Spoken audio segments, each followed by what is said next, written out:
And if you're wondering, we have a lot of Maleles on the field tonight. So if we say Malele does something pretty well. Let's see, there's the dive. Going through, gets him a little bit. Oh, he almost goes down. That knee almost touched the ground. And I'm not sure how the injury occurred, though. Couldn't quite see it.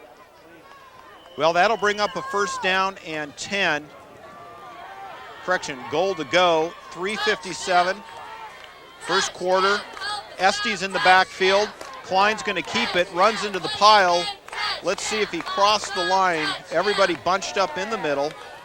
We're waiting for the call. There's still no call. Referees talking there. Now we have the call. Touchdown, Los Alamitos.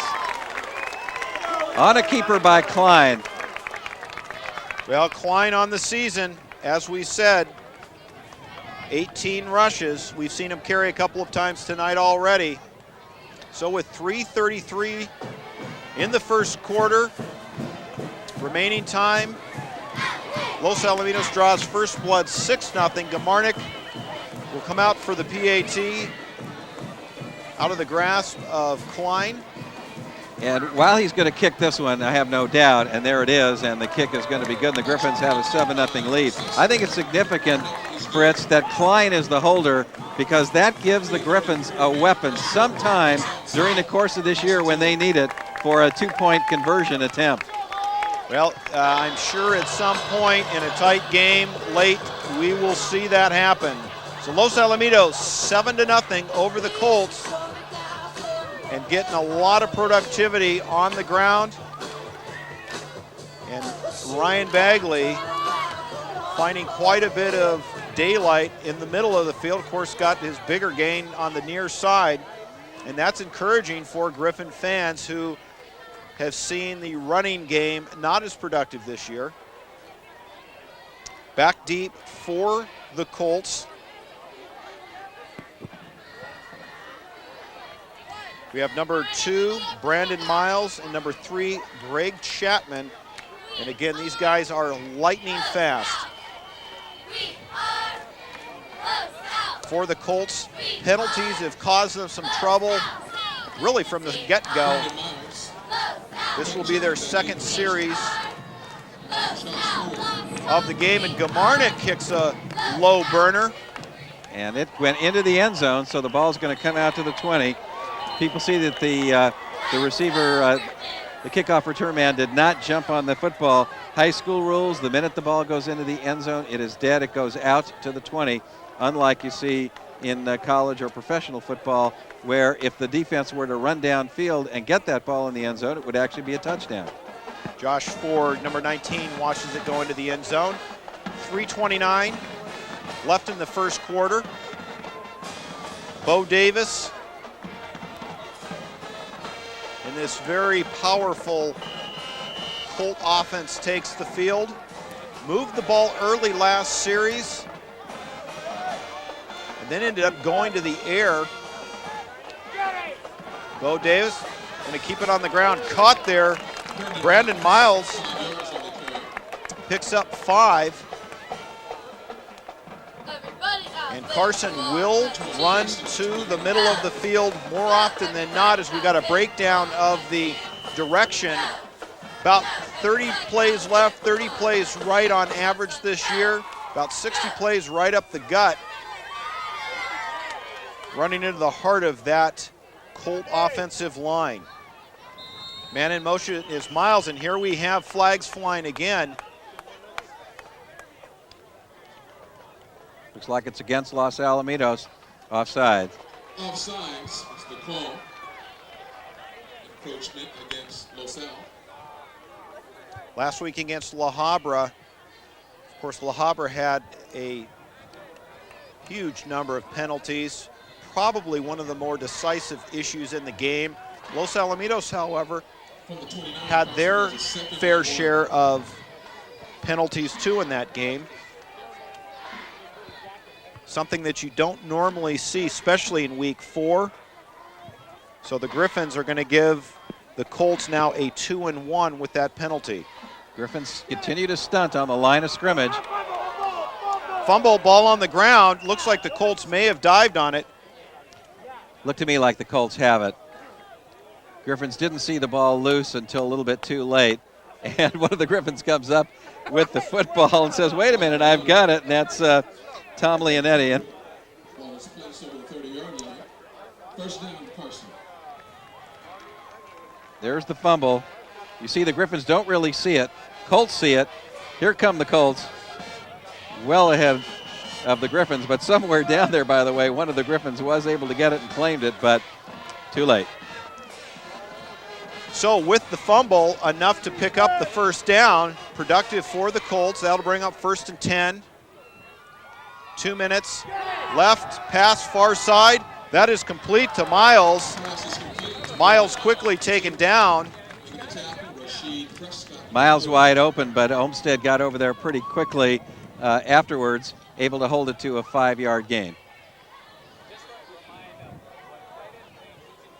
So the Colts moving the ball. Gain of 5 on the play. 2nd and 5, Carson. There you see that huge offensive line.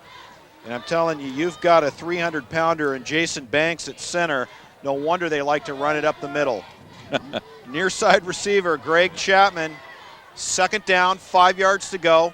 Man in motion is Miles. The misdirection. Now you see it, now you don't. Robert Miller. And he may have the first down. Shoestring tackle by Rasheed Prescott. Out to about the 40-yard line, right at the 40, and it's going to be a yard to go, maybe half a yard to go. And again, they continue the running game. One of the things that you'll see on the line of scrimmage for the Griffin defensive line is watch them stunt. One of the way to handle a team that has really big linemen is to keep moving and keep them guessing. Let's see if the Griffins do it here. They do not. They don't stunt. Bo is back. Gonna throw it out. Oh, a nice catch. What a catch. If they call that a catch, what a one-hander. Brandon Miles with a one-handed catch. Wow. On a critical play for the Colts to convert. Here it is. Bo Davis showing, by the way, that he's got a pretty good arm. He rolls out. He stops. He squares up. Now watch this catch by Miles. There it is. Look at that. One hand brings it at the end just as he hits the ground. Great catch. Clock down under 30 seconds here in the first quarter. The Griffins defense shifts. Davis hands it off near side, finding some running room and out into the open. The Colts, and a huge pickup on the play there, and that is Robert Miller. We've called his name already tonight. Colts threatening. Gets the ball all the way down, hard to, from our angle, but around the 16 is what I would guess.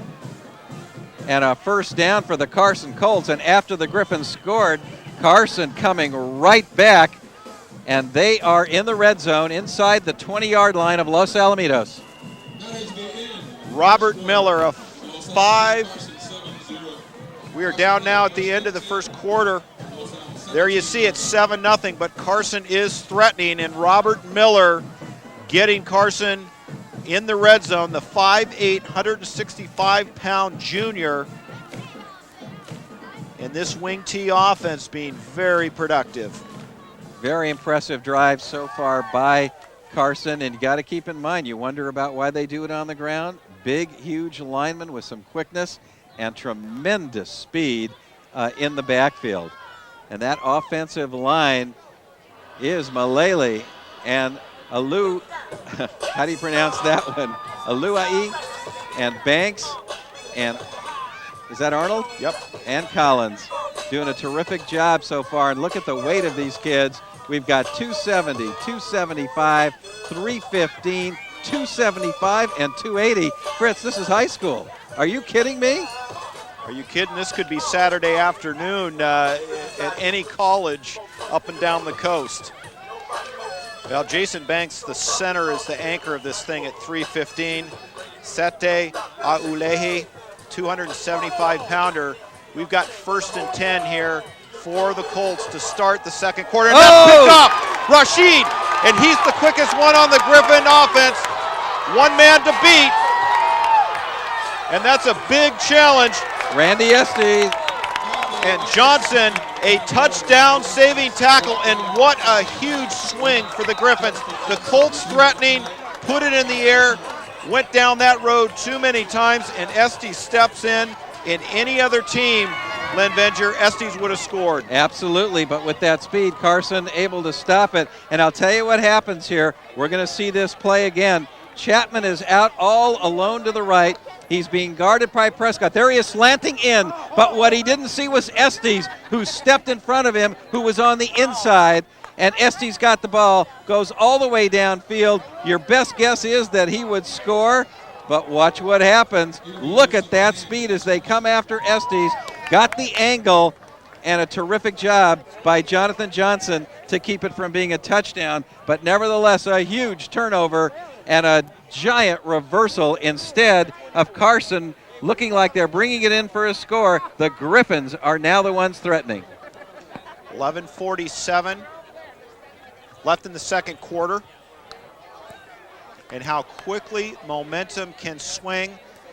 Carson so desperately needing to keep this score tight, but you see the quick score capability of the Griffins. And it looks like we might have had a penalty.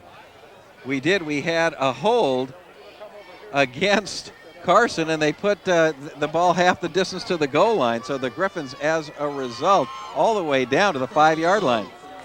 Coach Aguirre for Carson suggested earlier that his team needed to play consistently, that they've run hot and cold, and I think we're seeing an example of that as Justin Elway comes in at QB. And that is a tackle by Tupu Malehi. Well, Fritz, a lot of people have talked about the fact that the Griffins are shuttling a couple of quarterbacks, and we've got Justin Elway in here now in the second quarter running the team when they start this drive, in effect, at the 5-yard line. And a lot of people will question that. It seems to me that Jeff Klein's done a terrific job so far, but Elway is now in. Well, and Elway, like Klein, not afraid to tuck it in and run it themselves. They fake, they're going to go pass. Justin Elway flushed out of the pocket, being pursued, throws back across his body, and that's touchdown, Griffins. Brandon Tripp puts up 6 for the Griffins. Great effort by Elway, throwing back across his body. And he was under a lot of pressure. What a reversal of fortunes off of the huge turnover and the run by Estes, some 85 yards, I believe was by Estes, and then another 5 tacked on in the penalty, and the Griffins with a 5-yard pass from Elway to Tripp. But I'll tell you, didn't really look like a 5-yard pass because Elway was under a lot of pressure and deep. Gamarnik puts it up, kicks it through, and we have a 14-0 ball game. Los Alamitos on top. Okay, here's the touchdown play. A little play action there by Elway. Rolls out to the right. Now watch the pressure he's under from the rushing lineman right there. Good thing there was no hold. Gets rid of the ball just as he's hit. There's the ball heading into the end zone. And Tripp, waiting for it, gets on his knees, safely brings it in. And the Griffins have a 14-0 lead instead of this game being tied at 7. So just a crushing blow to the Carson Colts. And Fritz, the real question now is their morale. Can they hold it together emotionally and come back? Well, you've had 2 possessions in which they've moved the ball. They've been very successful. Their success has come on the ground, and of course, at this level anymore, you would expect that offenses have to mix up the offense scheme on the ground, in the air. But Los Alamitos was camping out, waiting for Bo Davis to force it. He did, and Estes made him pay for it. 10:45 left in the first half. Lots of time left, but for Carson, they need to match scores. They do not want to be playing catch-up with the high-powered offense like the Griffins. And playing catch-up when you're a running team and you're not a passing team is a whole lot more difficult. Back in the end zone for the Colts is Greg Chapman, number 3.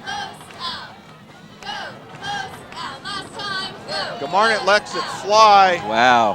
Whoa. took advantage of the wind on that one, so that'll bring the ball out to the 20-yard line, and the Carson Colts and Bo Davis will get his third shot at trying to put some points on the board. I can guarantee you that Coach Aguirre was talking to his quarterback after the interception, trying to keep him calm, trying to tell him to hold it together here and slowly but surely mount a drive. They don't need to get out of their game plan right now, Fritz. They can still run the ball. They're only the 2 touchdowns behind, and certainly they've got plenty of time to catch up. Happy group of Griffins so far on the sidelines. Breezy, cold evening. We've gone from relatively warm days and games to a real chilly one, as we see on the near side. Coming around the corner there. Number 22, Kevin McCall. So we're starting to see some substitutions in at running back. Robert Miller, number 23, has been very productive tonight. There you've got the offensive line coach, Coach Bowman, analyzing the first few series here. Using that special eraser? Yeah, that's expensive at Staples. Here we go, inside handoff. That's going to go to Johnson. And Johnson running into the heart of the Griffin defense. So in the past, where Carson has found a lot of productivity straight up the gut, Los Alamitos closing the door tonight, at least so far. That play made about 4 yards, so it's going to be second down and about 6 to go for Carson, and indeed they are staying in their game plan. Coach Barnes pretty pleased with what he's seen so far. In motion, Miles gives it inside, misdirection, finding a little bit of running room. I think that's Miller. Maybe just short of the first down, or may have made it. Let's check it here. It's going to be close. Yes, first down. So Carson, a couple of first downs on the ground, keeping their composure after being down 14-0.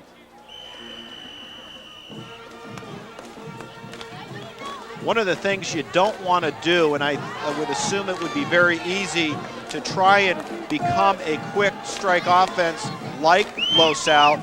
You've got to run your game plan, stay with your strength. Going back to the air, Davis overthrows his receiver, had him open out there.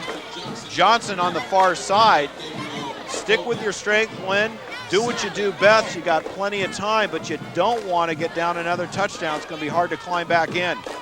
I think that's about exactly right. You get down 21 points, the chances you're going to come back with a ground game are pretty slim. But at 14 points and only really 1 quarter and a couple minutes beyond that expended here, there's all kinds of time for Carson to keep their composure, stay within their game plan, and try to get a touchdown and catch up.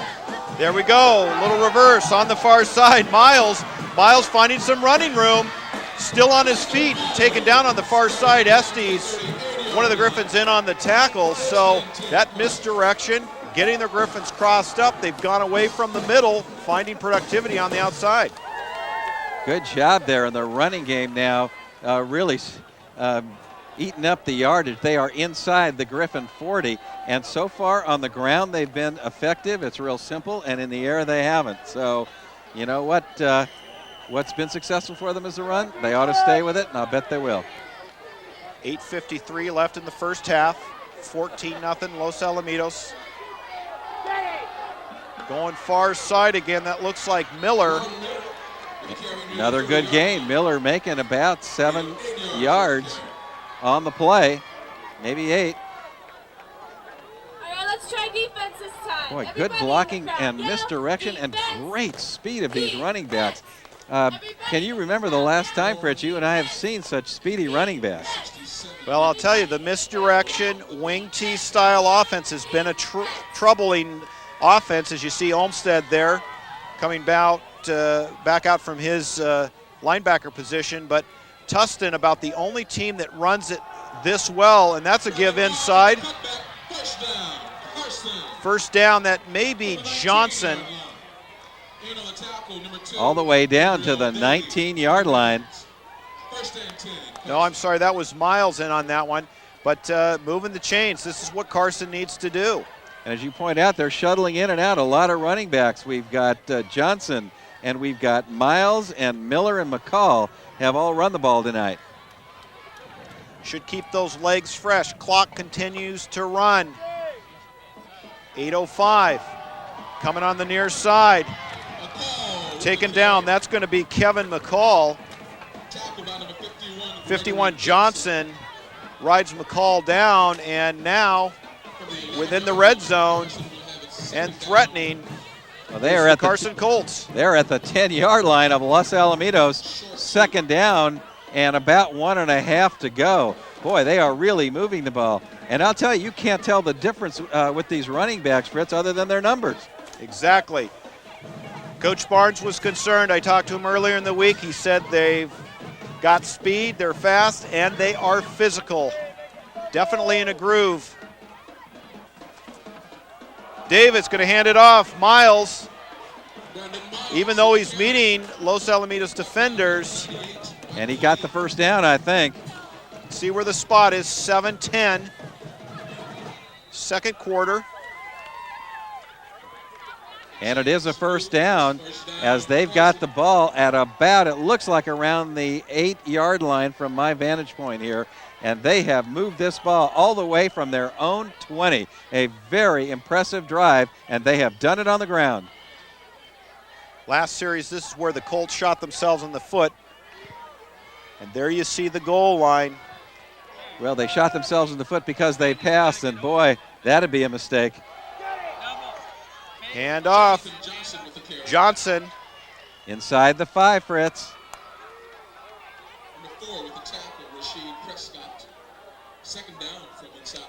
Not even a hint of a pass, Len Venger, on this drive. It's like they tore that page or that chapter right out of the book. The playbook doesn't have that pass in it anymore. Burn it. No slant patterns. Yep. Clock continues to run. We are under 6.5 minutes. Second down and 4. Davis under center. Going to give it. They're going to come near side, and that is Miller. Looked like he made it. And Miller's in for the touchdown. Colts get on the board. And I'll tell you, they did it in a hurry. 80-yard drive. And here it is. Oh, look how he got through that hole. Finally, no contact at all until he reached the end zone. Miller in for the 4-yard touchdown. A very impressive 80-yard drive, all on the ground for the Carson Colts. So that'll bring up the point after. Number 29, Tadejo Hernandez, 5'8", 150-pound senior. 8 of 12 extra points, so this is not a gimme by any means based on the season, but that one is good. A very important extra point. Cuts the lead in half. So with 6 minutes, 11 seconds left in the first half, Los Alamitos still on top by 7, 14-7, and now will the Colt offense and the momentum that was generated transfer over to the defense. Important stand, even though we've got a lot of football left to play here, Len. Important stand here to stop Los Alamitos and get that ball back. Exactly right. This is one where the teams are going to make a statement to each other. Can the Griffins move the football after giving up what was an 80-yard drive and a touchdown to cut the lead in half? Or will Carson now have the momentum? Will their defense hold? Will they get the ball back again in time for another score before the half ends? Hernandez will kick it off. Prescott and Estes are back deep for Los Alamitos, standing on their 5-yard line. Remember, Hernandez squib kicked it, so be prepared for any one of the upmen to field the ball. We see it on the ground again. Olmstead's going to field it at about the 20-yard line, and like a tank, bowls ahead, maybe gets to the 35-yard line. Not bad for the offense of the Griffins. They do get it out to the 35. One thing about those squib kicks, if somebody gets it in around the middle, runs straight ahead, nothing fancy. they can get good field position. Griffin's at the 34, pretty good field position after a kickoff. Justin Elway steps in. Elway on the season, 321 yards, 21 of 35, 60% completion record. Only one interception up to week 5. Gonna give it. Bagley flushed to the near side. Bagley getting some good running room. Missing the tackle there was Tupu Malehi. Malele definitely missed that tackle. It was a good spin there by Bagley, and he was able to make about 7 yards on that play. Clock continues to run, 5:44. Best of all worlds for the Griffins would be to drive the ball about another 60 yards, get their score, and take a lot of time doing it. From the gun, Elway gonna look past, plenty of time there, great protection, and looks like it was intended for, and we're gonna have a late hit, I'm sure, on Elway, intended for Brandon Tripp. That's roughing the passer, you're right, Fritz. Another penalty on the Carson Colts, and boy, that is their 5th in the game. Len Venger, too bad for the Colts because that ball wasn't even close. It looked like Elway had pretty good vision of the field, but Brandon Tripp was double covered. In fact, maybe even threw it away, but the late hit going to be costly. It's going to cost 15 yards. Big penalty. And just like that, the Los Alamitos Griffins get over midfield. Well, and Coach Higuera was talking about the consistency of his team, running hot and cold, and that was a cold moment for the defense. So after the penalty, 1st and 10, 5:24, Brandon Tripp in motion. Elway from the gun, going to give it inside to Bagley. Bagley's had a great night tonight as he fights for yardage. He fumbled. He fumbled, but the Griffins able to pick up the ball. I think that was Jeremy Childs who picked up the football and ran with it. And the Griffins make about an extra 10 yards on that play off of the fumble. Bagley doing a lot of spinning, getting away, but he did fumble there. What do you say But if you want to win? You say, let's go, Griffins. check the play. There's the ball loose right into the hands of Childs. Just picks it up and able to make nearly another 10 yards. Looked like that ball squirted out after Bagley was down, but we will have no review. Elway, end around. Here's the pass from Tripp. We've seen it almost every week. Oh! Prescott. Rasheed Prescott flat out dropped the ball. He was wide open. I think the Griffins would have had a touchdown, and he dropped it. We have seen that play at least 2 other times, and you'll probably only see it once in a game. And I can tell you something, that's the best coverage on Prescott as Elway is talking it over, knowing that they had a missed opportunity. And I'll tell you, Len Venger, Carson was ready for that one. We've seen Prescott camping out with nobody around him. And you saw Coach Barnes there. He was not a very happy camper after that play. Well, almost every time so far this year, it's gone for 6. And should have there, Fred. Should have gone for 6 right there. But it's one of those things. Nobody feels worse about it than Rasheed Prescott. And we've got a penalty on top of that. Let's check the call. Looks like a hold. Hold against Los Al. That play would have been called back anyway. Well, no harm, no foul, but the rabbit's out of the hat. Do you run that again? Not until the 4th quarter, maybe. So there it is. Had Rasheed Prescott caught the ball and gone in the end zone, it looks like it would have been called back anyway. Although Coach Barnes talking to the referee on the sidelines here. Looks Weisenberger. Coach Barnes sharing his thoughts on the call. His different view. His different view, I would call it. That would be one way of referring to that. His opinion.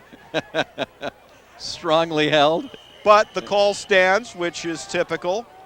So 14-7, 4:38.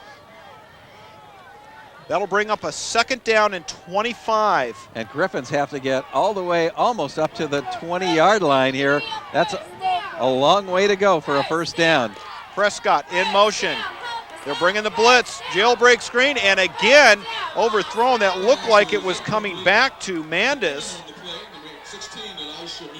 And that jailbreak let all those rushers release. Well, it did, but I'll tell you, Mandis, even had he caught that ball, he was pretty well defended. I don't think he'd have made much yardage. And the Griffins now, I believe it is third down, and they still have a long way to go here, around 25 yards for the first. What do you think? Time to throw one up and just let her rip? Well, 3rd and 25, 4:31. I'm sure we'll see it in the air, although would you throw the Colts off and do the quick hitter to Bagley, at least get some of it back?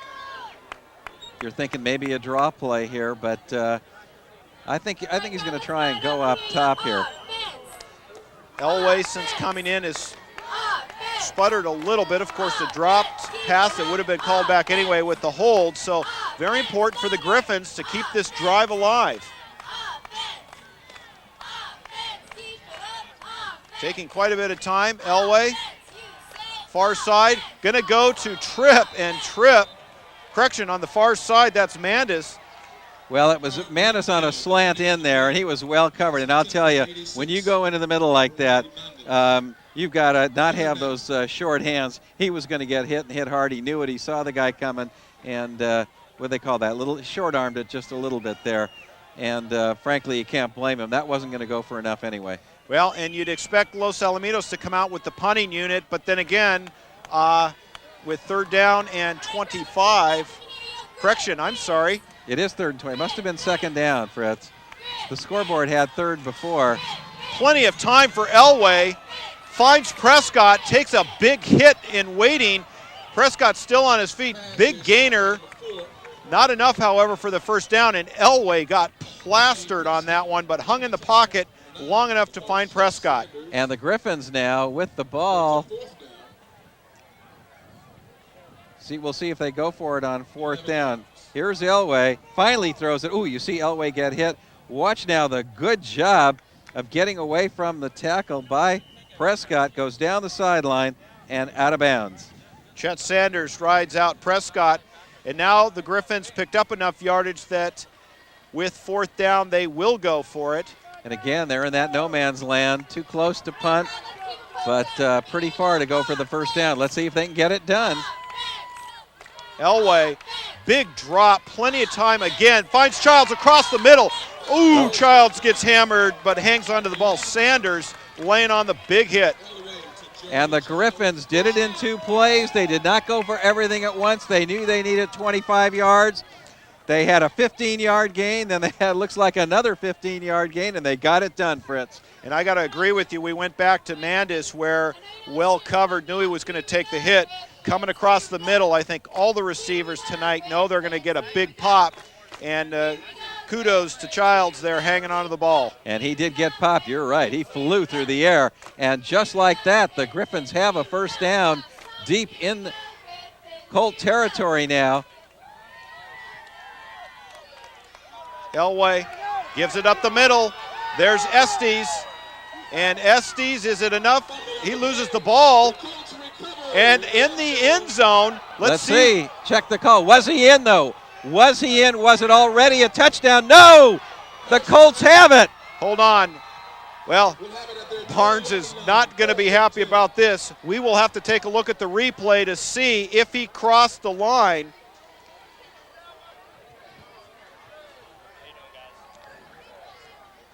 Let's see. Here it is. Heading towards the end zone. Did he make it in? He's past the 5. Looks like he might have been in. Now the fumble. And the ground cost it, if anything. Oh, my. Oh, my. That might have been an awful call. We're going to take yet another look, I think, at that one.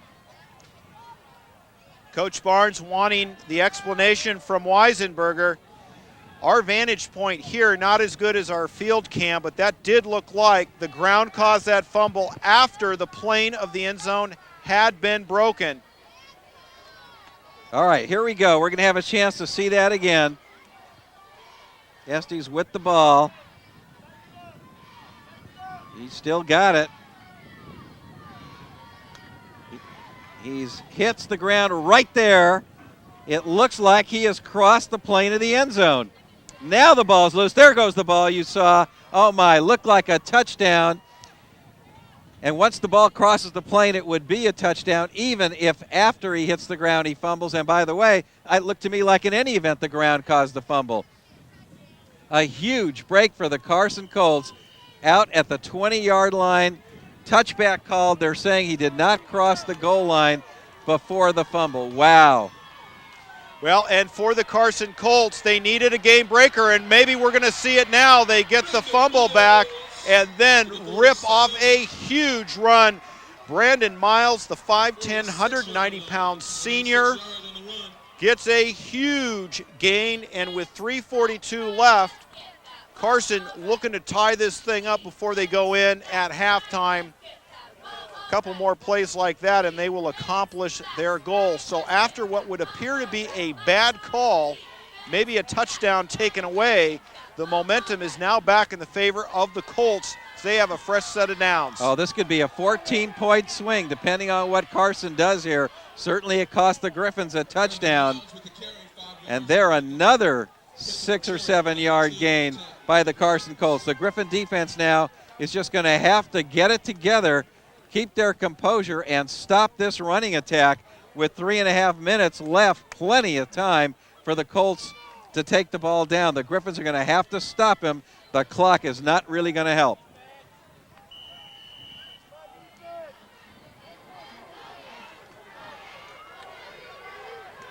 Bo Davis steps in. Miles, man in motion. Bo's going to hang on to it, it would appear, and gets hammered as he runs out of bounds. Bo Davis. He may actually have lost a yard or two there. Good job by the Griffins. Good pursuit.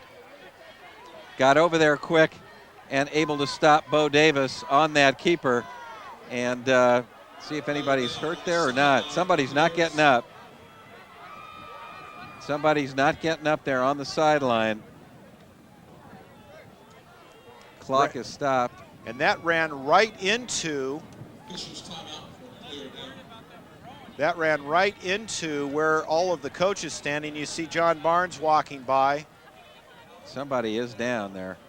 Is that a Colt? We have the trainer for the Colts coming sideline. I'm wondering if that's just a offer a hand. Coach waving Doc Johnson over. Are you able to tell if it's even a football player as opposed to? Well, that's a good question. We were actually talking before the game tonight about how many times this year we have seen just bystanders go down. Who are on the sidelines, and I don't know if it's a football player or not who's down.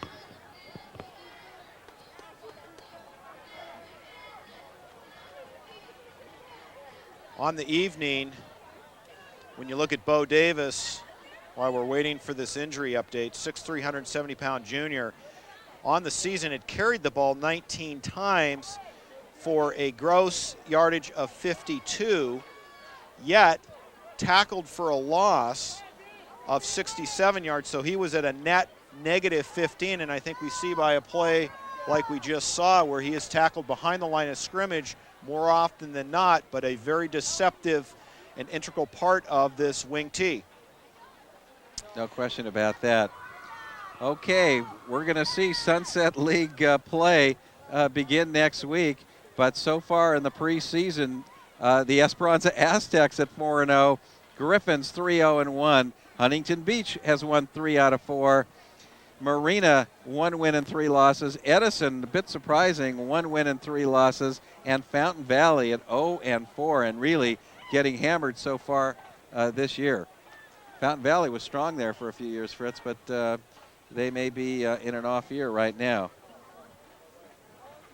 Let's take a look now at top 10, Division I, CIF, and of course, no surprise, Long Beach Poly. They'll be taking on De La Salle here pretty soon. That'll be a great matchup. Poly will travel to De La Salle. Loyola, Los Alamitos at number 3. Of course, Sunset League opponent, Esperanza at 4. Santa Margarita, Servite, Lakewood, Mater Dei, Bishop Amat, St. John Bosco. And Fritz, take a look at the Sarah League. Their whole league is in the top 10. The entire league. That's Loyola, Santa Margarita, Servite, Mater Dei, Bishop Amat, St. John Bosco. They're all in the top 10. Think that league is tough? Well, we've just been told that one of the chain gang is down. He hit. It would have been, spun out. well, and here he's being helped off the field as we speak. This could be a pretty bad injury. It looks like a leg. And I'll tell you, that play came barreling down towards the sideline, and with the Griffin team behind the chain gang, there really wasn't much of an outlet area for the chain gang, but plenty of help there. The kid just couldn't get out of the way, and he is shaken up pretty bad. Let's see. Yes, we do. Last year, one of our camera folk was knocked down. Got the play, I'll tell you, but broke her wrist. And Janet Stevens has a history of hanging in there, and sidelines can be a dangerous place. No question about it. And we remember last year when Janet Stevens, who was operating one of our cameras, just got clobbered down there and did break a bone. And now tonight we have another young man there on the sidelines who's hurt, and you just have to really be careful. It looks like his arm or shoulder that they're dealing with there, and we may have yet another broken bone, arm or shoulder. And I'll tell you, I'm not the one that's going to get down there. Well, and in addition to that, he was limping as he came off, so maybe a hand and leg injury. So hopefully he will be okay. All right, let's get Janet out there again, huh? Janet could probably loan him at least a soft brace or a few of the things she used to get back into health. So, nearing the end with a bit of an injury delay here, 3:05, and Carson gets back at it, and you'd have to say with the injury timeout, Carson has lost some of their momentum in the break. Well, let's see. It's a big third down play. Will they have to punt? Oh! Miles on the far side. And he's got the first down, I think. I believe he's got it. It's going to be close. Let's check it. Miles ridden out of bounds, so that'll stop the clock. He did not make it. It's going to be fourth down. Oh, here's a big call now. Fritz, they are at the 47-yard line of Los Alamitos, 1.5 yards to go. This is a team that runs the ball well. 2:59 and the clock running now. Left in the first half. Do you go for it, give Los Al half a field? Do you punt the ball? They're going for it. Huge play, fourth down. And now we have a timeout. Timeout, Los Alamitos, so they want to think about it, understanding that this is a big play with 2:41 left, and the way that Carson has been moving the ball, you figure, hey, you get the first down with 2:41 left, you've been lobbing off big chunks of yardage, try and even this score up before you go into the locker room, and Coach Barry Shear and the defense going to take some time and talk about it. And one of the things that Coach Shear is warning them about is do not jump off sides. They may go with a long count. They may go with staggered counts. They may go with... They run sweet. Where's Randy? Let's listen in on it. Safety's got to make the tackle. Cover 8, bullet. Yeah, it's like 2. No, you and Greg are going up. Me and Greg. Whoever's on the tight side stays over there. Hey, Coach, Gabriel and Greg are going up. You're on the tight side. I got flat. Get out wide. There you heard it. Coach Shear said, watch the sweep, and that has been the destructive play for the Griffin defense. Again, they've shut the middle down, which has been very, very helpful because that's where the Colts have gotten most of their productivity all year. And they may try to draw the Griffins offside with a staggered count by the quarterback. That's the easiest way in the world to get it. Let's see if it's a quick count or if he tries to draw the Griffins off. Bo Davis, big play. They're going to call it. They're going to give it to Miles. Miles finds some running room, has plenty of the first down. One man to beat going on the far side. Just run out of bounds by Jeffrey Mentor, a touchdown-saving tackle. And I guess that answers the question, should they have gone for it? Absolutely. Now they're knocking on the door. And they can tie up this football game with 2.5 left. A huge run there by Miles inside the 5-yard line. It is the sweep, and we heard the Los Al coaches predicting the sweep, but there wasn't a thing the Griffins could do about it. Great speed by Miles. He broke a tackle there down the sideline, and Minter just able to get him just before he goes over, right there on a touchdown-saving tackle, and now we're back to live action. There we go. The give is to McCall. Let's wait for the call. Nope. No, he's not in. It's going to be second down, but that, boy, I'll tell you, that is close. And you know what's interesting is they are running away from Randy Estes. They're going to the left side a lot. You're right, Fritz. They're going left, and it's been very successful so far. So Kevin McCall gets him even closer inside what would appear to be the 1-yard line. Davis. Clock ticking down. Gives it to Johnson. Johnson should have enough. And that is a touchdown for the Colts.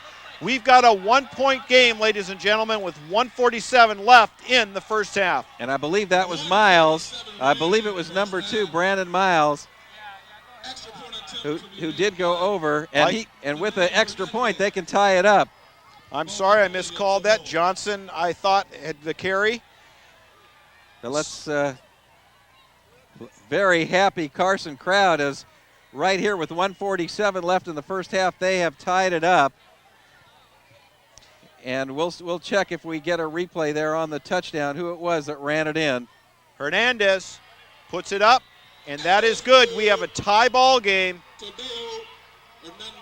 with 1:47 left. Los Alamitos with 1:47. They can do a lot with that. But Carson, if you remember, that all started with the touchdown that apparently taken away from the Griffins, and how important that will be. I'm sure coaches will be looking at that. No question about it. That was the biggest play of the game so far. The Griffins thought they had a touchdown, instead called a fumble, a touchback down to the 20. Another 80-yard drive for the Carson Colts. They have had 2 80-yard drives here in the second quarter. And wow. Kamarnik anticipating possibly the need for the field goal unit getting warmed up. His long on the season has been 40. We should get another squib kick here. Let's see if that's what they do. Olmsted got it last time. Prescott and Estes back deep. And that's going to be taken by Doby. Doby can be dangerous. Just crosses the 30-yard line. Doby out to about the 31-yard line. Griffins with 1:42 left. They've got 2 timeouts left, Fritz. You recall they used one defensively when that big 4th down call was made by the Carson Colts, which worked, by the way, and helped them along the way for that touchdown. And now the Griffins are going to try with 2 timeouts. They've got 70 yards to go with Justin Elway at the helm here.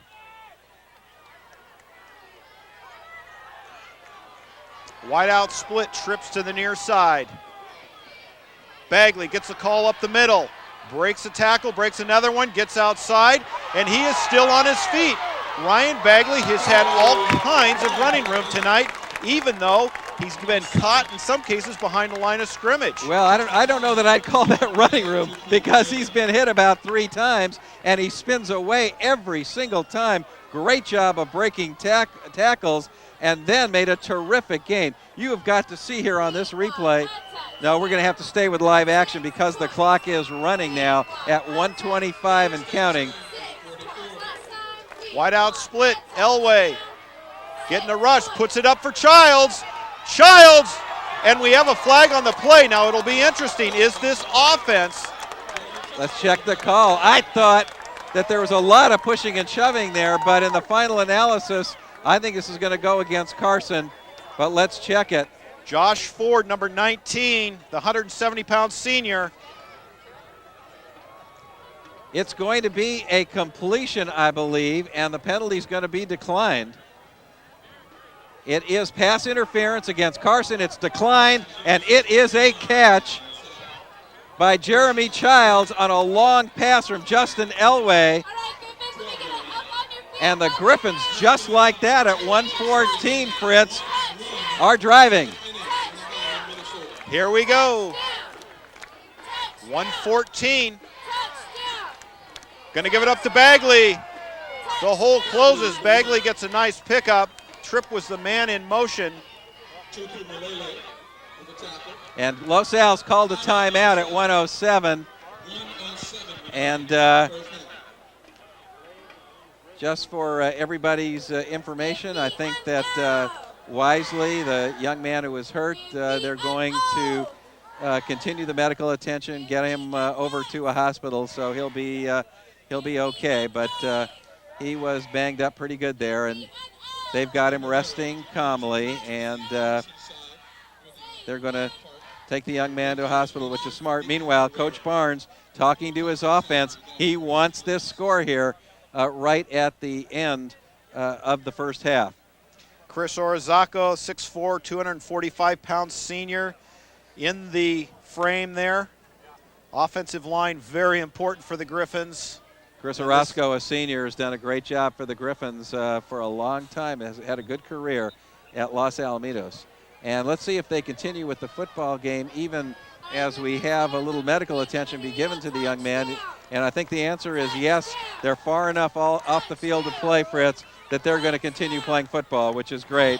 And here you see the emergency equipment over there, but I can tell you that the young man is conscious and was talking to people. Elway from the gun. Man in motion is Tripp. And we have a blown dead play before it even got started. Which means it's going to be against Los Alamitos, and that's going to cost them 5 yards. Plenty of time. Excuse me, offsides against Carson. So the Griffins at 1:03. At 1:03, the Griffins are going to get the ball even closer to the goal line inside the 5-yard line. I saw the movement, but I thought it was the Griffins, but the referees say it was the Carson Colts, and believe me, they're a lot closer than I am. And now Los Al takes their final timeout here. That's their third and the last timeout in the first half. Well, and you can see with the time that the Griffins are taking, this is an important drive for them. They had a touchdown taken away from them, apparently, our opinion. And now, very important, that was a 14-point swing. You made the call there, Lynn, but they want to put 7 on the board before they break for half, and Carson helping them out with the penalty. Ball on the 5-yard line, second down. They've got 1:03, no timeouts. But that means they've still got 3 downs. Plenty of time to get it done here. We are getting a compound fracture of the arm. You see the medic rig there. LA County's finest.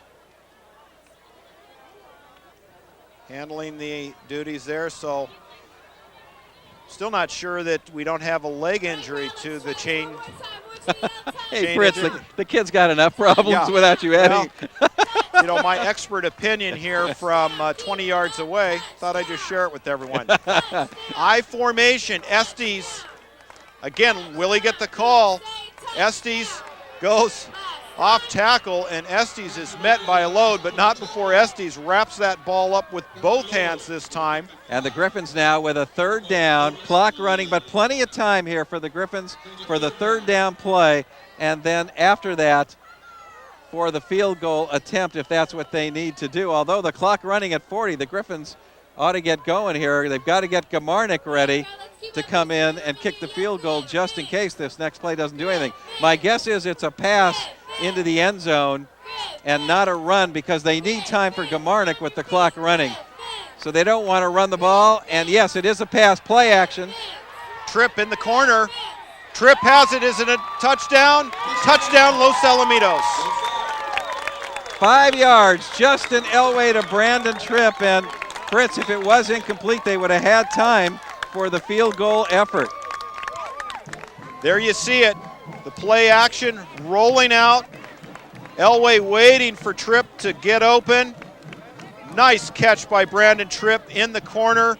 Puts up 6. And Los Alamitos accomplished what it needed to get done before the halftime break. Gamarnik, actually, Coach Barnes calling a timeout, so they must have had one left. Calling a timeout when? Right now.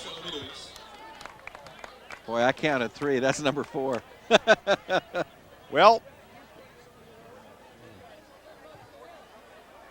now question being, what are they going to talk about? That was just an extra point. And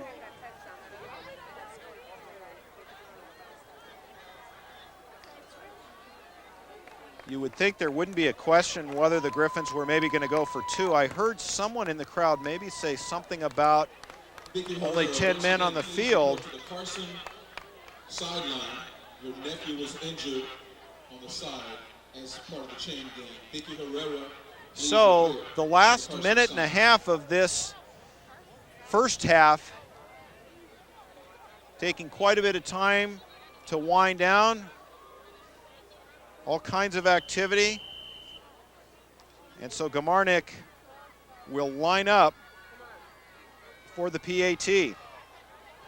Oh, Ball down. that was almost blocked. And that is no good. So after all of that, Gamarnik does not punch it through. And in a tight game, the score, Los Alamitos 20, Carson 14. And as we have seen so many times, a missed extra point in a close game could loom large as the game winds down. Oh, no question about it, but I'll tell you, there was a big rush there, and I think Gamarnik was impacted by the nose guard who was coming right up the middle. And you're right, that could loom big in this game because a touchdown extra point by Carson actually gives them the lead. And the young man now, Fritz, is coming off the field. They've got a sling on his arm, and so an unexpected trip to the hospital for that young man. And for the Griffins, 16 ticks on the clock before halftime. And the Los Alamitos Griffins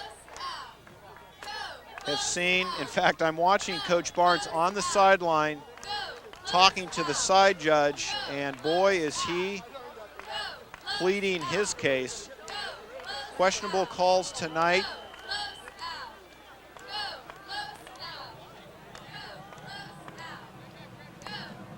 And we have ball deep, and that will sail into the end zone.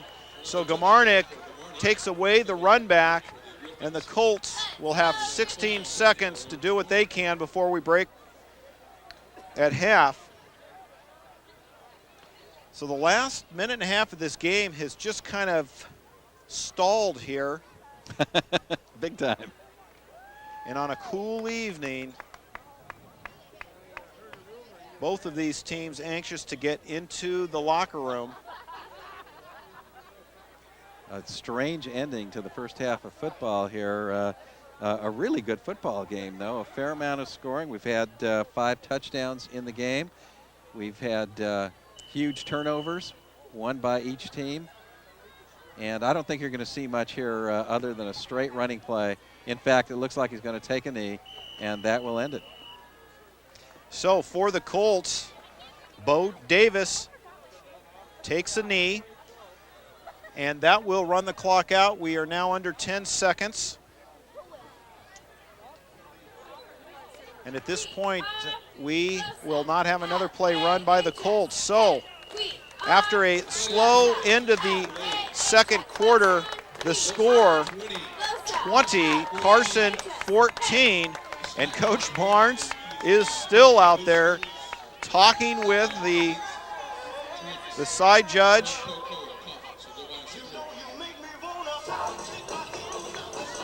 And Coach Barnes will walk with the referees as they head off the field. And I'll tell you, Coach Barnes is unhappy, and now the Carson coach is talking to Coach Barnes as well. and he's giving him a pat on the back. So a lot of strange things going on here at the end of the first half, Fritz. But all that really matters is that halftime score. Well, it's playing out to be the game we thought it would be, the Orange County powerhouse versus the city powerhouse. And we got a heck of a game on. We are going to momentarily go downstairs to JB. Let's go down to Coach John Barnes. Halftime, LaSalle up 2014. Coach John Barnes, questionable play there on the run by Estes. We got a couple different calls. Was it a fumble? Was it possession or momentum stop? Well, I didn't see it. They said he fumbled before he went in, but people down on the goal line thought he was in. We're not getting any calls there, I'll tell you that. You can ask them about a lot of those.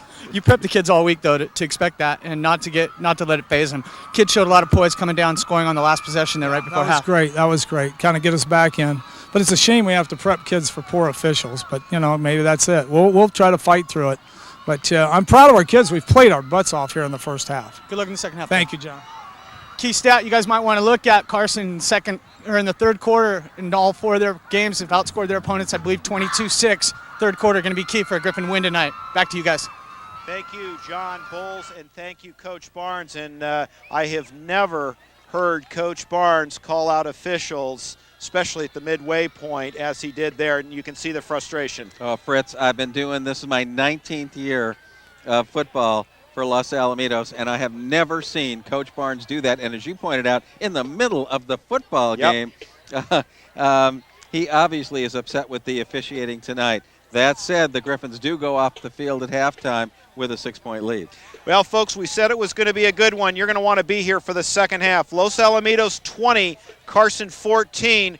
We'll be back after this for the third and fourth quarter. Stay with us.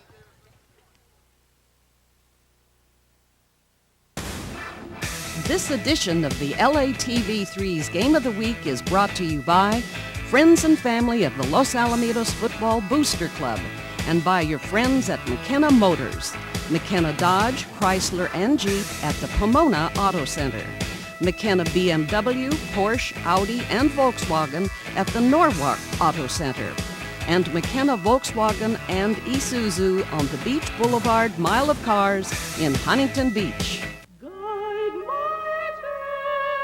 Make me an effective instrument of thy peace. In the defense of the skies that canopy free nations. Instill within me an abiding awareness of my responsibility toward you, my country, and my fellow man. So guide me daily in each thought, word, and deed, that I may fulfill your will. For more than 50 years, there's been a place where men and women of integrity have been able to make a difference in the world.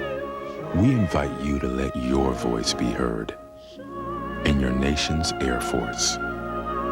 May these graces abide with me, my loved ones, and all those who share my country's trust.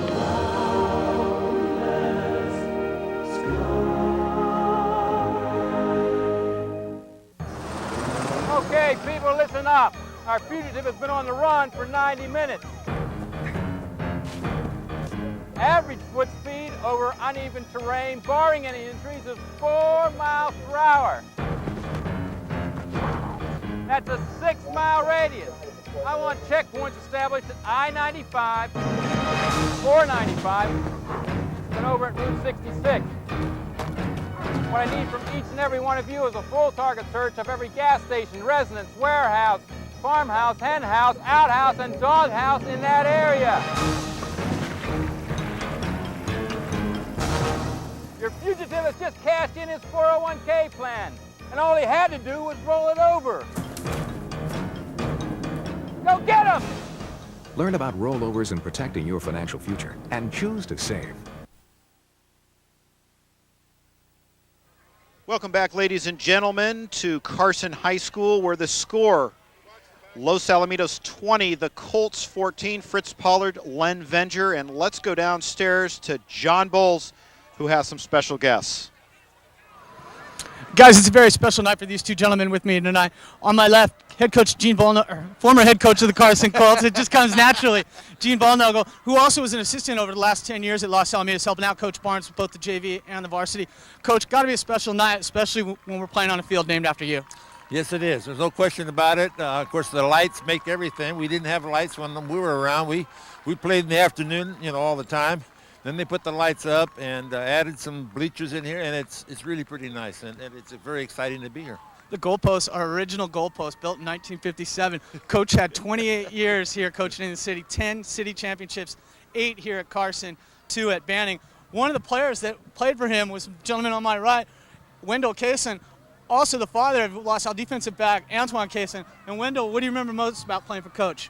It was exciting. We just had some fun here, and the coach had an excellent program, and it was just wonderful. It gave me a good experience and allowed me to go places in football. I played at University of Oregon, had a chance to play pro football for the Atlanta Falcons, and I just appreciate the coach's experience and his knowledge of the game. My next question there, Wendell started the Southern California invasion of the University of Oregon. You're a proud Duck fan. You telling me just before we went on, Coach told you to go to University of Washington and be a Husky. Oh, yeah. He thought we couldn't play at Oregon, but I went ahead and made that decision to go to University of Oregon, and I like it. But, I had doubts because Coach was like, I listened to everything he said. I was like, go to Washington. I said, oh, no, let me change my mind. So he didn't mind it, and he supported me. And matter of fact, 4 of our other players went up there with us. So we had 5 guys at University of Oregon. So, what's it like to have your son, Antoine, playing for a coach like Barnes and compare him to Coach Volnogel? There's a lot of similarities. They teach you the fundamentals of the game, discipline, and the team is just well organized, and practices are well organized, and the kids get the exposure and they get a chance to be on a winning program. So Coach Barnes is doing an excellent job, and that's the reason why I brought my son here. All right. Last question before we send it back up for the rest of the second half. Gene, Carson, Banning, Los Alamitos, 3 schools with great traditions. You've been pretty lucky. Yes, I have. There, been some great games. Of course, the Banning Carson games that we used to have at Veterans Stadium, with thousands there. And I remember the one that they had to put the ropes out, and the police came out on the little horses and ran around the track, keeping people away. And the one we had over at Cerritos, that they decided to close the gates because there were too many people in there. Well, you don't close the gates on the people from Wilmington and San Pedro and Carson. They tore the fence down and came right in here anyway, and they were in our sidelines. But, those are great memories, just all the fun. McCall with the carry. We'll send it back upstairs. Fritz, fumble on the play. Griffin's recovered. Back to you guys upstairs. Thanks, Coach. Thanks, Wendell. Okay. Thank you very much, John Bowles. Thank you, Wendell Carson and Gene Volnogel. Excellent interview there. Great to hear the history and lots of things going on upstairs here. Let's take another look at that. Here comes Kevin McCall. Ball gets punched out. Los Alamitos takes over. Recovers that fumble. Johnson down there. So for Carson, they deferred early on, Len Venger, to get the ball back. To start the second half, they cough it up. Here come the Griffins with a short field. And they cough it up on the very first play of the first possession of the second half. A huge blow for the Carson Colts. And Klein on the keeper, taken down there by Chester Tala. Well, Fritz, in that first half, the Carson Colts ran for 203 yards against that Los Alamitos Griffin defense. We talked about it at the top of the show. The key was whether Carson could run the ball. They have, and they got 2 touchdowns out of it, 2 80-yard drives. The Griffins are going to have to do a little bit better in this second half against the run defense. And on offense, Griffins pretty balanced. Klein gives it to Bagley. Bagley finds a little running room up the middle. Taken down by Tupu Malele. And the Griffins in that first half had 164 yards run, 83 yards passing, so 2-1. More running in this game than we've seen in a long time. Well, and I'll tell you, Bagley has been well defended in the first 4 weeks of the year. Starting tonight's game, only 210 yards on 51 carries, but tonight he's going to add to that considerably. You may have heard some cheering in between the play. The Angels score was announced back home taking on the Minnesota Twins. The final score there, 2-1. So the Angels put another win in the column, and we'll take on the Twins tomorrow. Bagley gets the call, going far side. We've got a flag on the play as Bagley turns it up. Let's wait and see what the call is. That's going to be holding against Los Alamitos, so that one's going to come back. That is the 4th penalty against Los Alamitos in the game, 6 so far against the Carson Colts. So we've had 10 penalties in the game, and that's about a moderate amount, I'd say, for the 5th game of the season and before they get into league play. In any event, that's going to push the Griffins back. Oh, and we have 2 penalties. We have an unsportsmanlike as well.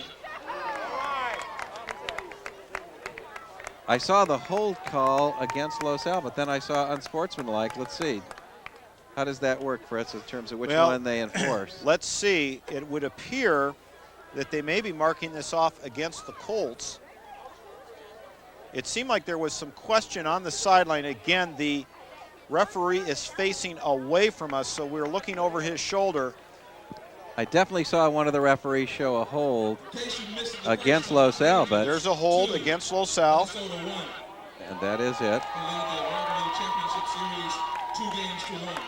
And I see. They enforced both of them. They did the hold, and now they're going to do the unsportsmanlike back the other way. The unsportsmanlike's 15, the hold is 10. So I think Los Al's gaining 5. Well, I was told there would be no math tonight, but it looks like we're doing some simple math. So there you see it right in the huddle.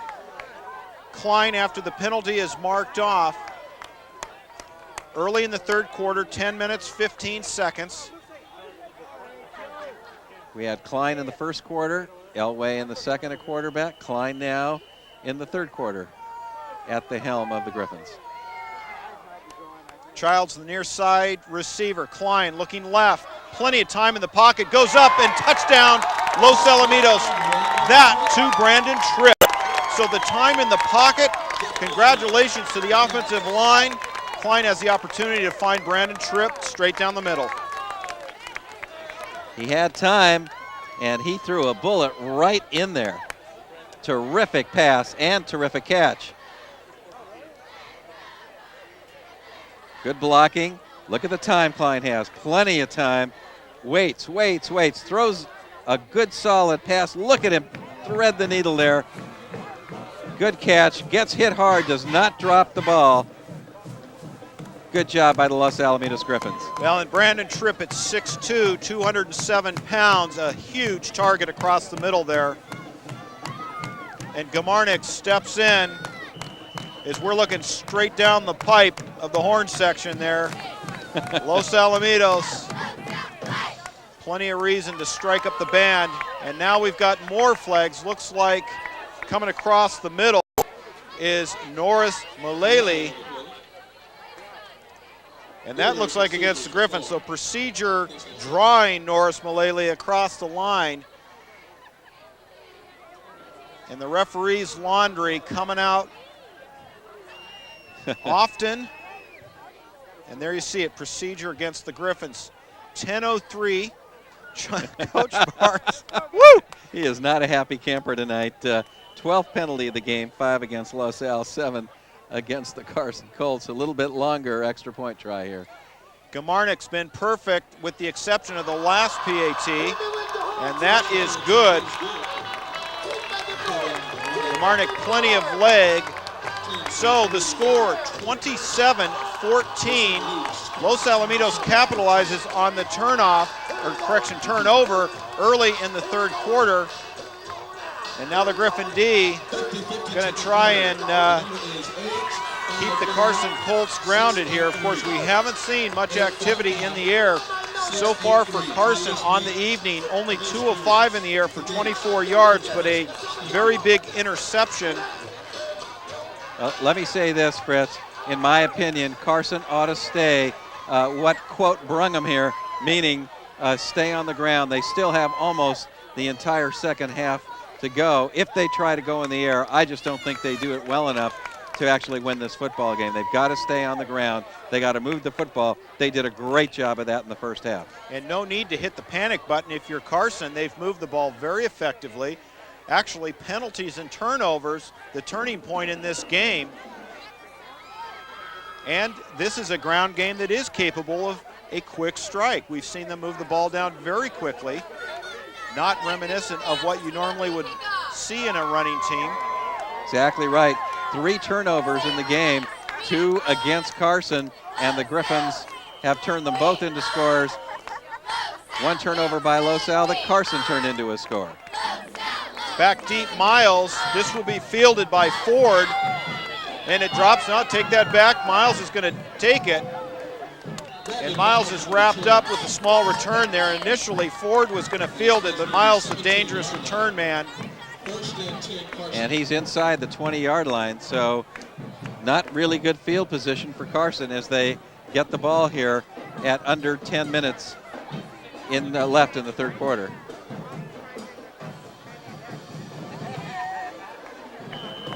(27-14). League play starts for both these teams next week. Carson Colts in the Marine League. They play Narbonne next week. And this Carson Colt team finished in league play first in 3 of the last 4 years. Davis coming near side and wrapped up by the Griffins.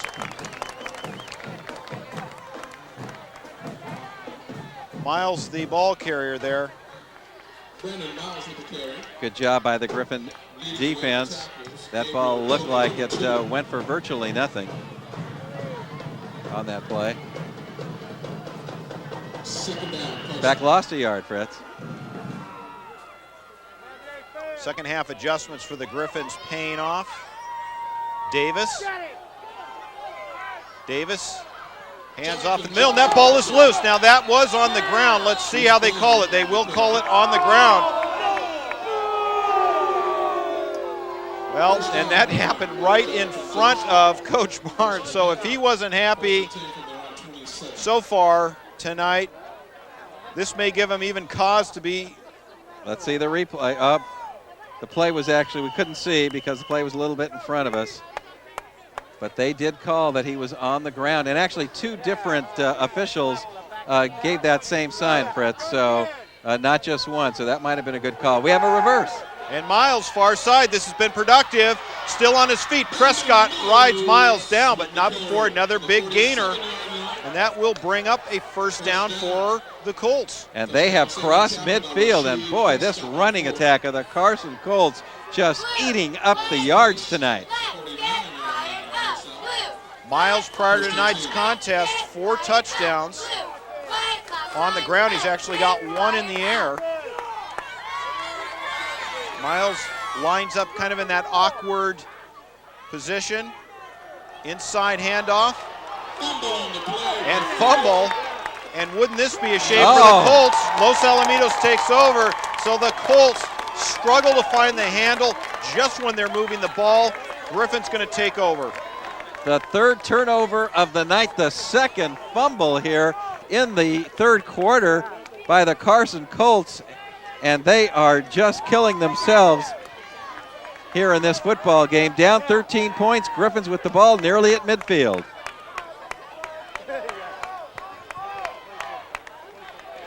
So Klein will come in for the Griffins. 8:38 left in the 3rd quarter from the shotgun. Offsides, Colts. Defensive end on that play, Chester Tala, appeared to break the plane. Chris Orozco not taking the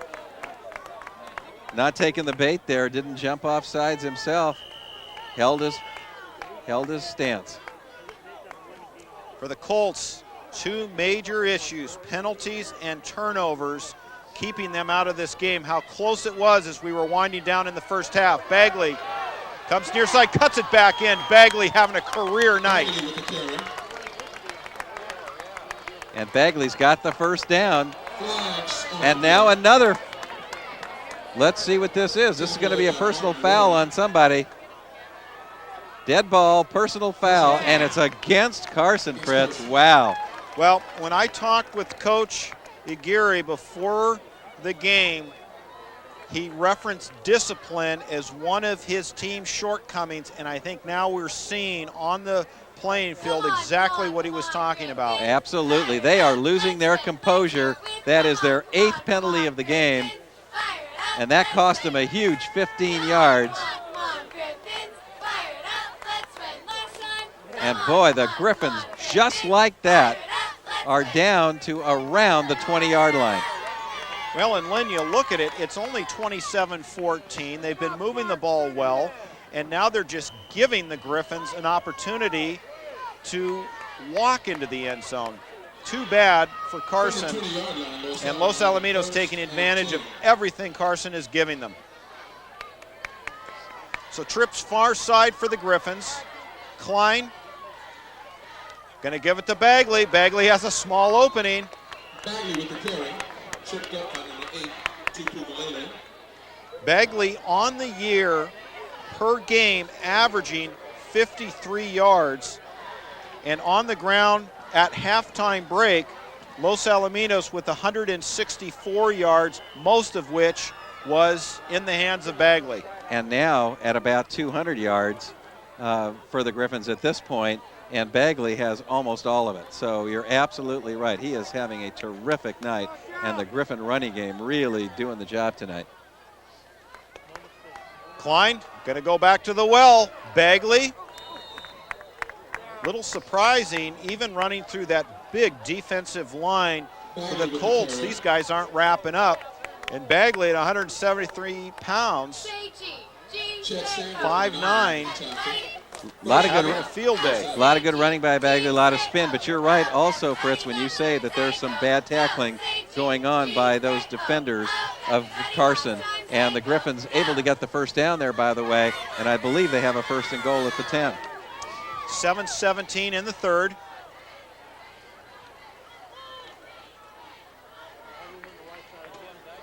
Going trips far side again.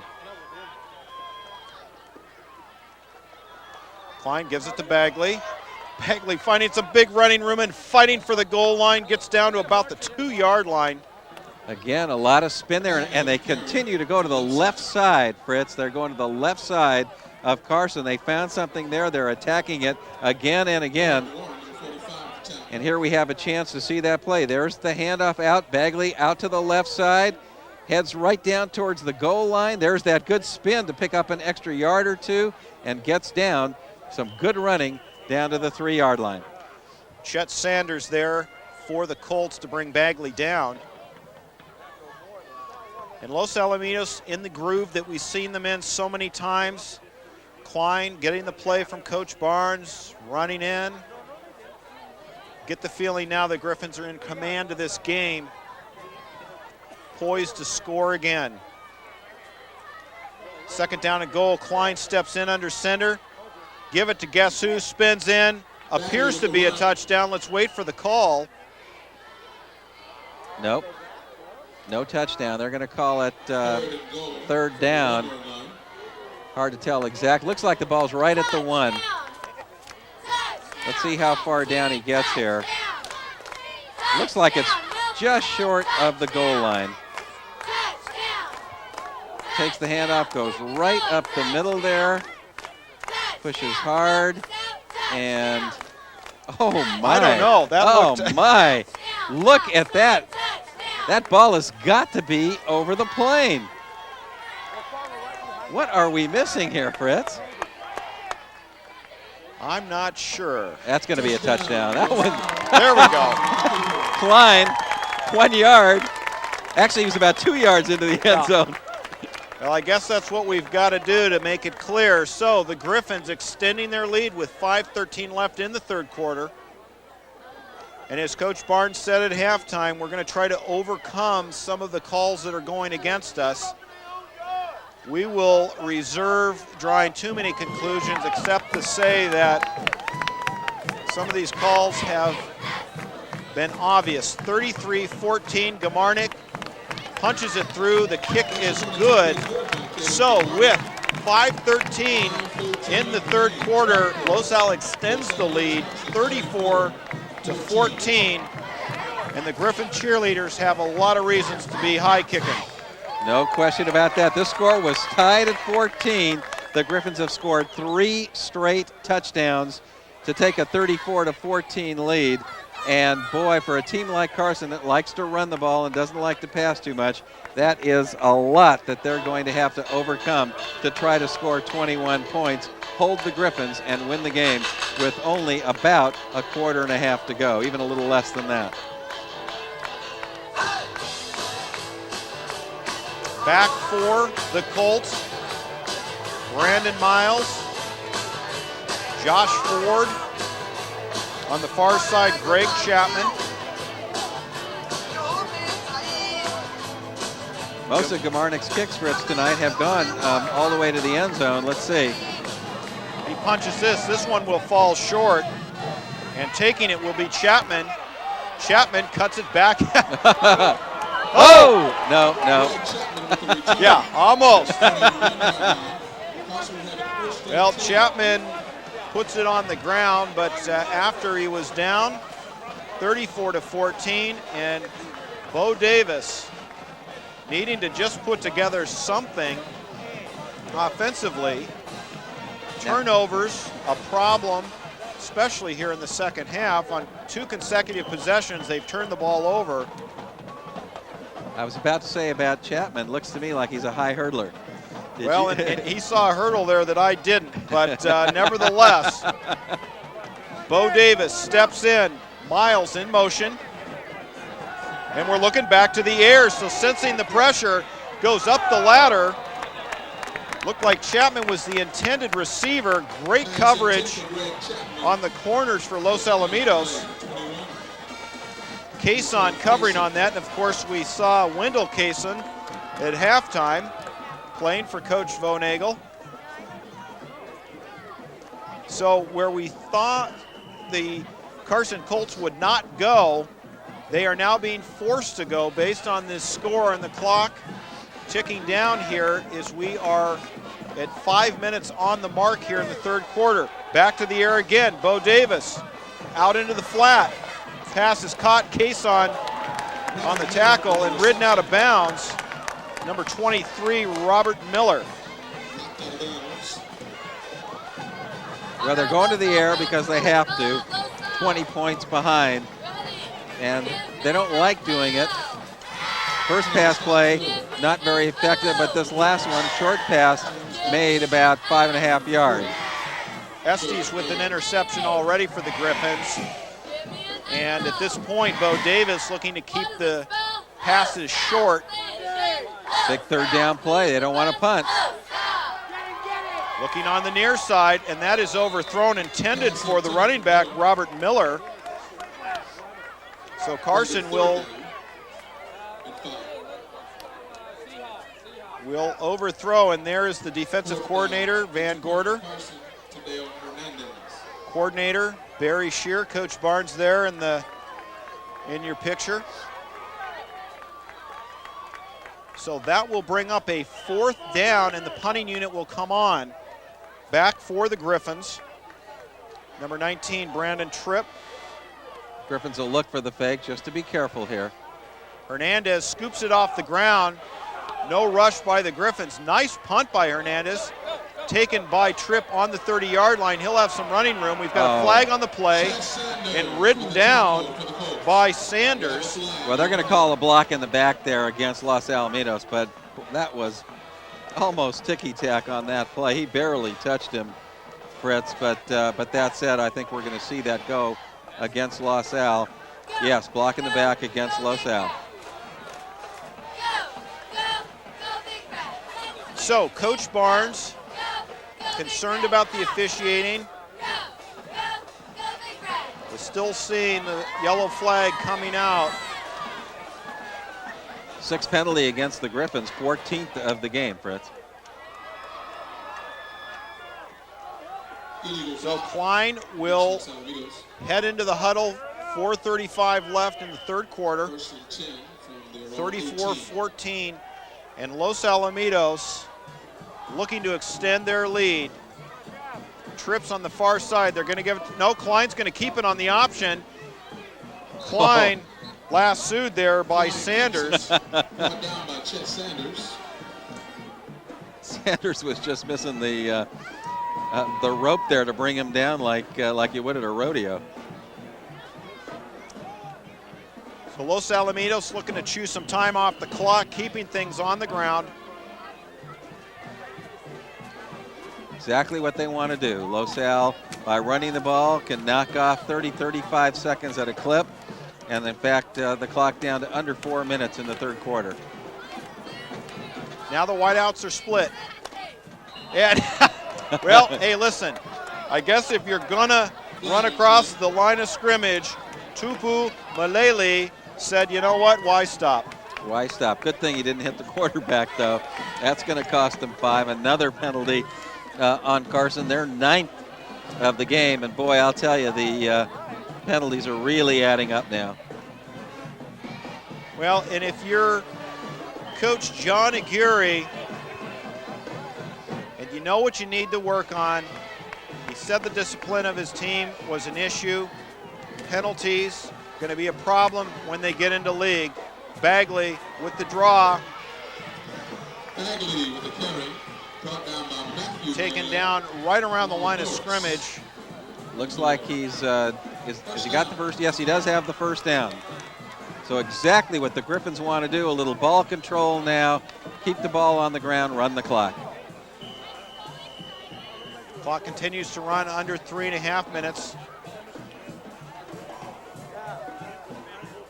4 turnovers in the game, Fritz. Every one of them has led to a touchdown. 1 touchdown by Carson, 3 by the Griffins off of turnovers. Trips far side, blitz coming. They're going to give it to Bagley. Bagley runs into trouble. The heart of the Colt defensive line, Norris Malele, the two-way starter, 270-pound junior. And this young man is getting some Division I talent, or attention. Quite a talent, will likely be playing at the next level. 237. Klein having his way right now with the Colt defense. That tackle for a loss. That'll bring up second down and about 12. Klein from the shotgun. That goes through his hands, and all Klein can do is jump on it. Pursued by Chester Tala. So the Griffins, although ahead, misfiring. Klein averting disaster there by at least falling on the ball and getting it. Griffins with a mile to go here on third down. I think actually, Fritz, no reason to throw the ball here. Keep it on the ground. Keep running the clock. Forget the first down. Just punt it away after this play. Personnel swapped out. Tripp will come out. And in the backfield for the Griffins, correction, that is Bagley. I thought possibly there had been a change in personnel there. And James Dolis maybe kicking. Timeout Griffins. Boy, I'll tell you, the Griffins didn't want to call that timeout, but they were taking a lot of time on that play. And that's the last thing that Los Alamitos wanted to do, is to be the ones to stop the clock when you're the team with the 20-point lead.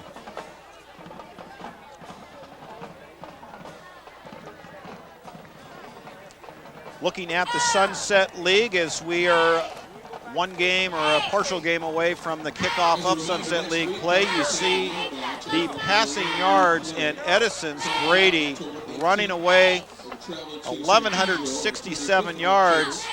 You have Klein and Elway, and 573 and 321 respectively. Almost 900 between the two of them.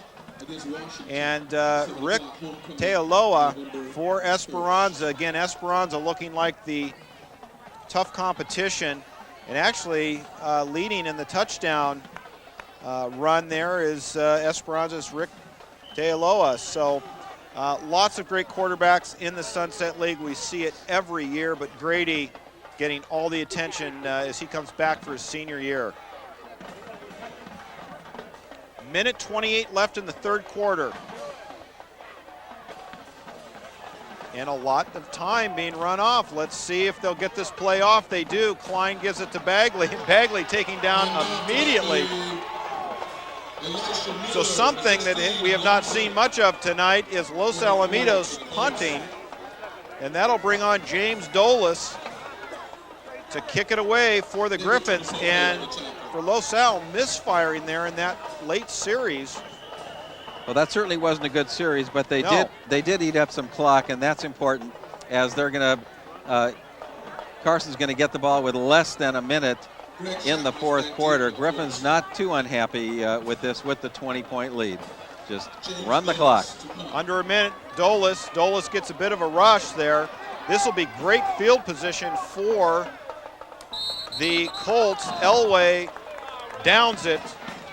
Back for the Colts was Greg Chapman. So if there was a time that the Colts had an opportunity to put some points in the board, this is it. Late in the third, good field position, and if they can just avoid the penalties and turnovers, put some points on the board and climb back into this thing. Now at this point, they may decide not to go to the air. They've got a short field, only 47 yards.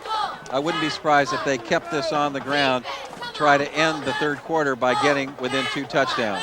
Davis, quick handoff. Oh, nice wonderful tackle. play. Robert Miller. Joe Flores, a great play from the linebacker position. Reached out, just got him at the ankles. Well, and Flores with the timely tackle. These running backs get a head of steam behind them. They're hard to catch. You're hearing the defensive coordinators for Los Alamitos directing personnel. Under 10 seconds left in the third. We'll get one more play off. That's going to be given to Miles. Miles on the far side, caught behind the line of scrimmage, and then Miles. Oh, wow. With a great effort for the first down, and Miles has been big time tonight. The quarter has ended, and as the team switch fields, Los Alamitos on top, 34-14. Carson with the ball, looking to put some points here in the second half. Boy, that was a terrific run by Miles, wasn't it? He was caught behind the line of scrimmage. Then it looked like caught again, and he ended up instead making the first down and getting inside the 35-yard line of Los Alamitos. You know, it's a shame, Len, when you look at the good things that Carson has done tonight, they really have hurt themselves. The Griffins have played them tough, but those penalties and turnovers have been the difference in this game. And I'll tell you something, you add those back into the mix, we may have a much closer game. Oh, no question about it. I mean, the Griffins jumped out to a 14-0 lead. Next thing you knew, Carson just dominated the game with 2 80-yard drives to catch the Griffins and tie it at 14. And at that point, you thought the Griffins were in real trouble. But the Griffins then ran off 3 touchdowns in a row, one at the end of the first half, the other 2 in the third quarter to take a commanding 20-point lead. A lot of courage and composure for the Griffins at that point as well. Bo Davis has a quarter to get things going, gives it to Johnson. And Johnson fighting for yardage. And if the Carson Colts are going to get back into this thing, no better time than now. They've got decent field position. Gains 5 yards on the play. Second down. Johnson, the 5'9", 180-pound senior, started tonight with 35 carries and 270 yards, yet we haven't called his number very much. And possibly that's what the Griffins are keen on. Brandon Miles, number 2, has gotten quite a few of the calls tonight. Davis, looking pass, trying to get it out to Chapman on the far side, but that ball in the air, Chapman hadn't even turned the corner, and good coverage by Prescott. Rasheed Prescott, very good job there playing a little deep, though, in prevent, and was able to really block him off the ball. He couldn't get past Prescott to even get near it. And inexperience in the passing game is showing for Carson. That's why it's so tough for them to make a comeback in a football game, especially as you get into the late quarters. Very respected program here at Carson. They had the city title in '99, runner-up in 2000. 2001, they lost to Taft 17-14 in the final. So this is a team that's used to winning. And cutting back across the grain is Miles. And Miles keeps chipping away, keeping the Colts in this. Inside the 20 or right about the 20-yard line, they've got a first down. Plenty of time. Actually, they're going to need 3 touchdowns, 3 extra points. They're going to have to hold the Griffins to nothing, but stranger things have happened, and they are already at the 20-yard line and in the red zone. Coach Shearer for the Griffins. Pass out, nice catch there, sends Miles out into the flat. So Davis finding his running back in the air. Brandon Miles on the evening, in fact, prior to tonight, 5 catches for 97 yards and a touchdown. That play made 8 yards at 2nd and 2. They're at about the 12-yard line. So no question about it, they are threatening now the Carson Colts to get back into the football game. You got to hand it to them. This game, a lot of ebb and flow, a lot of change in momentum. Well, and hats off, they haven't turned the ball over. This is a pretty good drive if they can keep it going, and there we go. Touchdown, Colts. Miles runs it in. So we said the Colts needed to get something going, and they did. Now it's time for the Colt defense to answer. Come on, defense, you need your help. Block that kick. 20-34. Block that kick. They'll go for 1 here for sure to get within 13, Fred. Hernandez comes out to put an extra point on the board. Block that kick. Block that kick. Block that kick. Block. Snap back, ball down, and it is a miss. Boy, that was a sidewinder all the way. So the kicking game, a struggling issue for the Colts. Points they need so desperately, so the score will remain Los Alamitos 34, Carson 20. Los Alamitos coming up to bat, and now it's time for the Colt defense to answer. We'll see what happens with momentum. We'll see if the Colt defense can be as effective as their offense just was and get some spirit and somehow stop Los Alamitos. They've got 10 minutes and 11 seconds. That is plenty of time to get a couple of touchdowns and tie the game, and who knows, maybe even try to get a 2-point conversion towards the end to win it. If I were Carson, I would not rely on my kicker to get me a tie. If I get within 1 point, I think, especially with their effective running game, Fritz, I'd go for the win. Well, and the most important thing is we see back for Los Alamitos, Rasheed Prescott.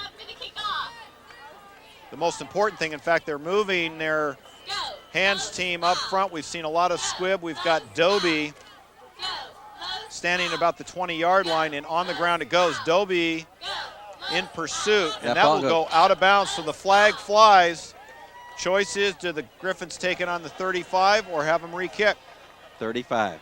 Okay, there you have it from Coach Venger. Coach Venger has made the call. Well, I was giving medical advice, so you might as well be the coach. I'll be the doctor. And we are each about qualified for what we both did. Keep our day jobs.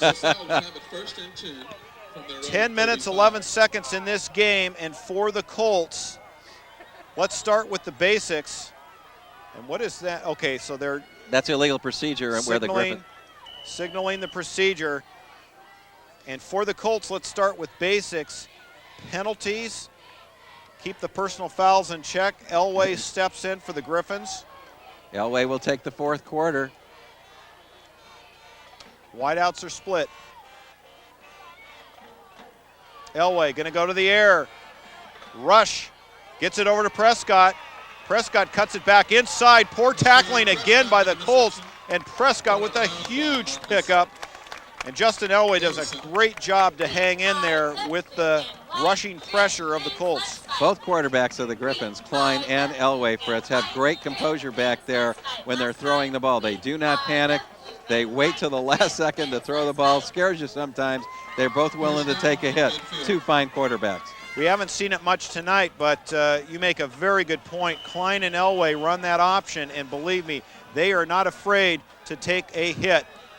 And on the sideline, we may have Estes with some cramps. I think it might have been Prescott. Oh, is that Prescott down? Looked like number 4 to me. They're going to give it to Bagley. Bagley fighting for yardage, goes right into the heart of the Colt line, picks up 3. And it might be a cramp there by Prescott as he is on the sideline. But in any event, Prescott had made a great play, getting the ball right to midfield, and now Bagley makes a 4-yard gain, and the Griffins are doing exactly what they want to do, eat up the clock here and not give the Carson Colts a chance to have 2 more long drives. Trips far side for the Griffins. Man in motion is Trudeau. They fake it to Bagley down the sideline, and they're going to pass it to Trudeau. Trudeau has some running room. Tackled before going out of bounds there, and so Trudeau checks in and takes the reception there. Good looking play by the Griffins. Trudeau went in motion to the right, then swung out on an out to the right, got the pass from Elway, went up the sideline. Here's that play again. There's the play action. Elway to the right. There's the out by Trudeau, who'd been in motion. Now Trudeau gets the pass, and watch this really good job of Trudeau of taking the ball upfield, getting as many yards as he can before he is finally hit by a couple of people. And he stays in bounds. So 8:34. They're going to go with the draw play as Elway fakes the pass. And Los Alamitos content to run up the gut, keep the clock running.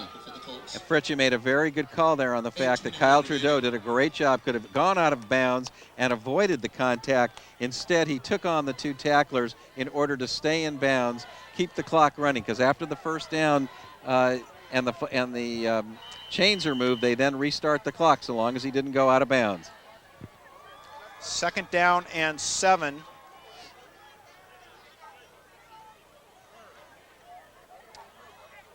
Elway brings the play in from Barnes. There you see it at field level.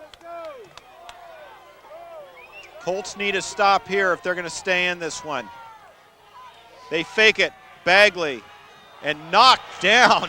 Oh, but he hurt his hands. Yeah, that was big number 69, Matthew Malele, the 308-pounder. And he's going right out of the game. And I'll tell you, he called someone to come in for him, and he put out his left hand to tap the next fella coming in. He couldn't do it with his right. I wouldn't be at all surprised if he dislocated a finger there. Well, I'll tell you what, it's hard to believe that someone that big can dislocate anything. Elway back. Up comes the hand. He knocks it with his right hand. That right immediately reaches for his right hand. And I guarantee you he's got a dislocated finger. Well, Elway's looking to go back to the air. Nice catch there by Brandon Tripp. Tight coverage there by number 19. That was Ford for the Colts, but that was a dart from Elway to Tripp. And now what do the Griffins do? What do you do here? Is it a long field goal, or do you go for it at 4th and 1? You're inside the 20-yard line. And what do the Griffins do? If the field goal were to be made, it would pretty much clinch the game at 17 points. But no, they're going to go for it, I think. I do not see Gamarnik. They bring in Estes. They've got Doby. More or less their jumbo backfield package. Now let's see. They're calling timeout now. Yep. They're going to talk about it. True correction. Gamarnik on the year has been a perfect 4 for 4 with field goals. His long was a 40-yarder. Now, Len, where is that marked? About the 20? No, inside 19? the 20. No, it's about the 19-yard line. Add say 8 is 27 and 10 is a 37-yarder. Let him kick it. Let's go ahead and take a look at the receivers in the Sunset League. And again, you've got some great young men here. Look at that there. You've got Edison's White, nearly 500 yards. Child just behind with close to 450 yards. And then you've got Tripp with 243. So Los Alamitos representing the receivers. Esperanza's Hills with about 359. 4 of the top 6 from Edison and from Los Alamitos. So that's no surprise with Grady throwing for Edison that he's going to have receivers in the top echelons of the Sunset League, and indeed maybe in all of Division I. Well, it would appear that after the timeout, Los Alamitos will not go jumbo. I formation. I formation. You've got Estes, the back, Dobie, the up back, and they're going to give it to Estes. Estes finds a lot of room on the far side, and that should be enough for the first down. He had to get to the 15, and let's see if he did it. Number 24, Randy Estes. First down, Los Alamitos. He made it. And the biggest benefit there is their ability to run some more time off the clock. We are under 7.5 minutes in the game, 34-20. And Los Alamitos very much in charge of this game. Oh, no question about that at this point. It seems to me they're going to go with 3 running plays, not take any big chances. If they get the field goal out of Gamarnik, that absolutely wins the football game. Maybe they even get the touchdown here. Trips far side. Oh, and on the ground, Dobie loses the handle. It's going to be a touchdown. That may go all the way. Let's see if he gets him. He's going to go all the way. This is going to be a touchdown. It's Tala. Now, was there going to be a flag? Elway is down. And a flag from way back here. That one may come back. Lots of flags. We have lots of flags. They're all over the place. Well, more importantly for Griffin fans is Elway is down on the ground. He is holding his wrist. I don't know if that was an intentional trip, but certainly as the defender was crossing over, Elway got caught in his feet. The referees are going to have to sort this out, Fritz. We've got a mess out here. We have a fumble run back for a touchdown. We know that much. And we've got a lot of penalties. Well, and Coach Barnes jogging out to see the penalty. Okay, there's the fumble. And now he's easily going to pick up the ball, and he's easily going to run for a touchdown.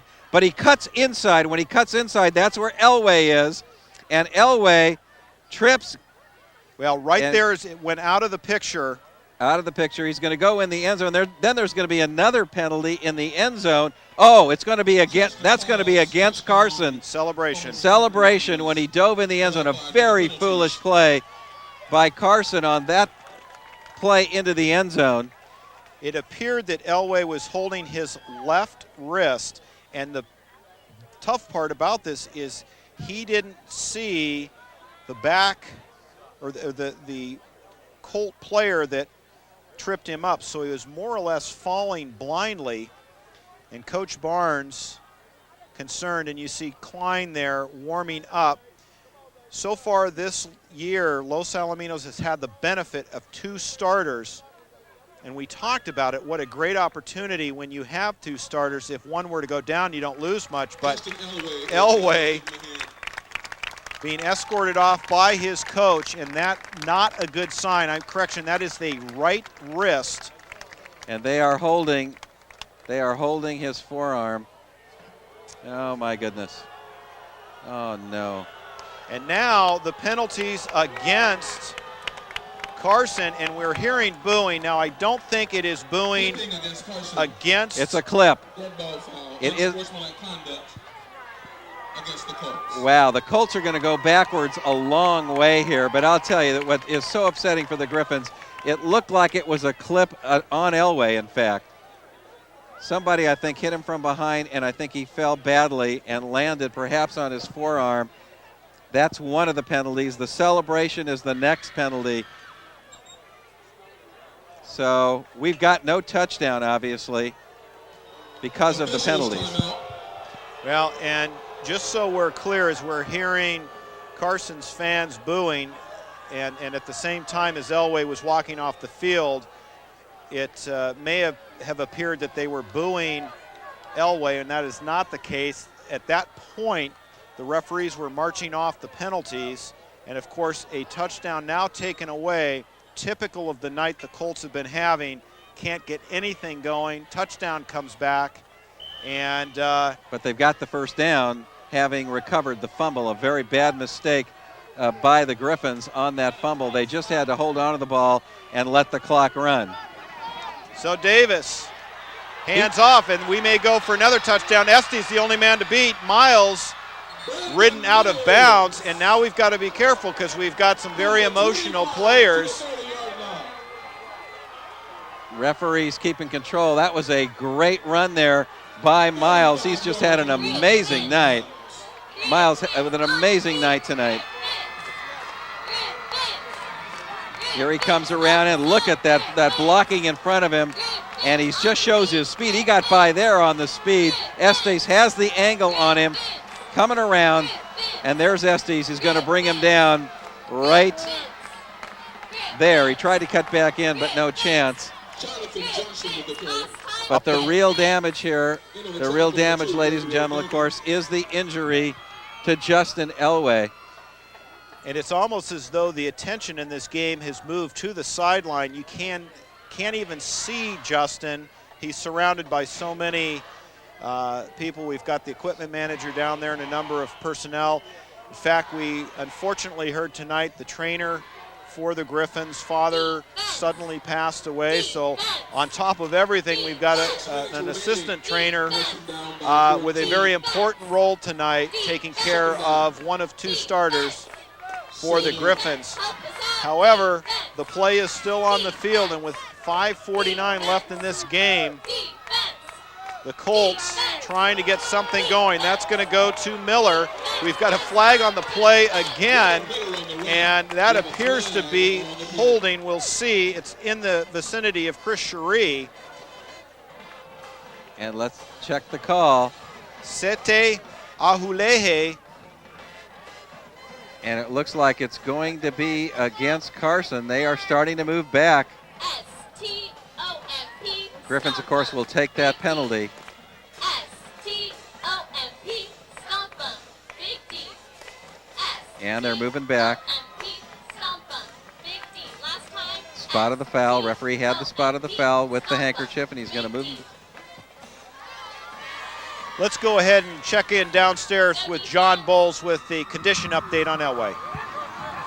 Fritz, Lynn, just let you guys know, Justin Elway was hurt on that fumble recovery that was eventually called back because of the clipping penalty against Justin Elway, ironically. He's got a bad right shoulder. They got shoulder pads off of him, some tingling sensation in his shoulders and lower neck. Justin had 2 concussions last week, mild concussions, but he was walking pretty groggily last week to his car. Again this week, Justin Elway, tough kid. Back to you. Well, there you have it. Back to the action. That is complete. Nice gainer there. Boy. Jordan Fata. Estes, just quite a tackle. Estes is playing an amazing game out there. So physical, plus great speed. Absolutely amazing tonight. Clock continues to run. We are at 5:14. 34-20. Interesting thing will be,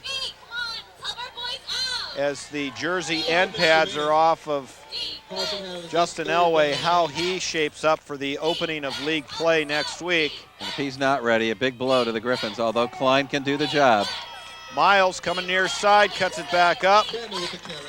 Griffin defense playing very tough right now, Fritz. They're hitting maybe harder right now than they have the whole football game. I think something about what happened to Elway may have gotten them angry. Well, and Greg Chapman down on the ground, so that hitting being applied in there, Chapman just jumps up and says, I'm ready. Boy, strange happenings here in the game.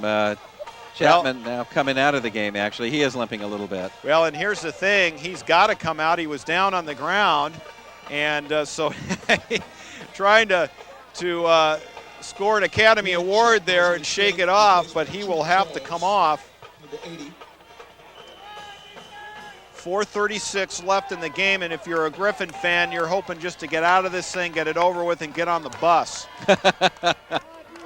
As quickly as possible. Davis, hands off, up the middle. Jonathan Johnson with the run. Johnson with the carry. And now we start to see Carson's inability to put points on the board quickly. As hurting them. They got the first down, 4:21 left in the fourth quarter, but now the clock starts to run yet again. And Fritz, you're absolutely right. When you have a running game, it just takes so much time to get it done. The Griffins giving up yards, no question about that, but they're doing it grudgingly, not in giant chunks right now. They're making Carson work for it. Well, if you go back to the clip on Elway, if that touchdown scores, they just need one more score for a tie. Going past, nice catch there. Miles in for the touchdown. Let's look for any flags. Don't see any. Touchdown, Colts. Excellent pass. Bo Davis across his body to Brandon Miles. And narrows the score there, 34-26. We'll take another look at it. There's the play action. His blocker is the one who moved out. The Griffin moved up, whoever that was, a little too much. Miles gets the ball. There's a missed tackle. Miles easily in after that. So 3:52 left. A very critical extra point for Hernandez. He's missed 2 on the night. And as we've said, that looms large as it's timeout being called by the Colts. And let's just talk a little chess here. With the extra point, that would be 27-34.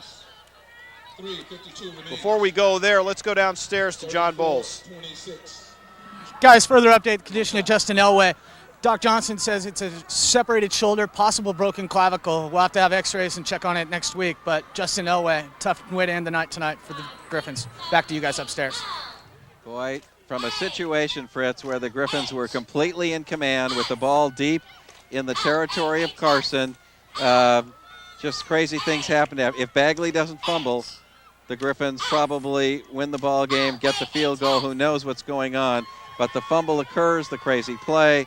Elway's clipped on the play, separates a shoulder, and Carson's got the ball. They drive it downfield, and now with this extra point, they can get within 7 with a chance later perhaps to go for a 2-point conversion to win the game or go for the tie. That's getting ahead of ourselves right now, the extra point attempt. Hernandez, he's missed 2, and that is no good. So again, the kicking game, and Lynn, you called it. When it's important, would they consider going for 2? Couldn't get more important than that. Now they're going to be forced to go for 2 if they can get the ball back and score. Just to tie it. Just to tie it. So the drama continues, and on the sideline we see now the golf cart pulled up for Elway, and you get the feeling that he may be heading to the hospital right now. Tough break. His parents are on the sidelines, and they will go and get him to the doctors. And a tough break tonight for the Griffins. Okay, Fritz, you're down 8, 3:52 to go. You're a running team. Onside kick here, or do you go with the usual squib kick? You make the call. Griffins, of course, have to have the hands team up either way. What do you think? Well, I say you go for the onside. Your defense, although have capitalized on that last fumble, you need to give yourself a chance to get the ball in the hands of the offense. You got 3:52 left. Even if you stop Los Al on downs, critical time's going to be run off the clock. I think you got to go onside. All right. Let's see what they do. Will they go with the onside or squib it? Hernandez. Onside. Get the kick. There's the kick you look for. Kyle Trudeau fields it in the air, and so Los Alamitos does what they needed to do. And has the ball out at the 45-yard line. So terrific field position for Los Al. Coach Pollard called it right. He called it was the onside kick. And that's Dr. Pollard, but I appreciate that. Boy, has the medical staff been busy tonight, speaking of Dr. Pollard. 3:51 left in this game, and Lynn, with what we've seen in the last couple of minutes, you'd almost wonder if you're the Griffins, can we get out of here without any more injuries? The Colts have a temptation for frustration. We've seen it in penalties tonight. Let's just keep it clean. The give to Bagley. Boy, they were reaching out at Bagley's arms, trying to kick that ball loose somehow and make Bagley fumble again, but he held on. Clock running. I'm trying to remember timeouts, Fritz. Carson called one, I believe, on an extra point. That sounds correct. So they should have, of course, they're not calling any. I hear a whistle. Clock continues to run. Clock is running, but they do have 2 timeouts. I'm a little surprised they're not making the call. Bagley gained 4 on first down, so it's second and about 6. Maybe only gained 3, almost 7 yards here.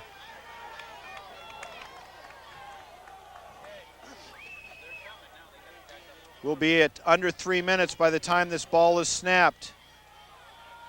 We're going to go past Klein, looking downfield. Big time pursuit. Klein running it. Is that wise? He's got to fall. He's got to fall. Yeah, smart play by Klein to get down. Griffins cannot afford to lose Jeff Klein here. He is right now their only quarterback. He did get down. He made the first down, went into the middle of the field. First down, Los Al. They're going to have to call the timeouts right here on this series right here. Marcus Davidson on the stop for the Colts, and all of a sudden you come in with a lot of depth at quarterback. Now it's time for Klein to make wise decisions for the rest of the season. It would appear, if in fact Elway's injury is what we're hearing, Klein has got to be a much smarter player when he's in the open field. There's going to be some linebackers and Colts with a target looking at Klein. Bagley. Where is the timeout? Where is the timeout call? I'm not hearing it. And the clock running. They're letting it there. Finally, they call timeout. And so Carson calls a timeout. I believe that's number 2. Well, lots of questions here late in the game. Coach Higuera choosing to use timeouts late, possibly too late. Well, Griffins made a yard there. I think they've got 2nd and 9.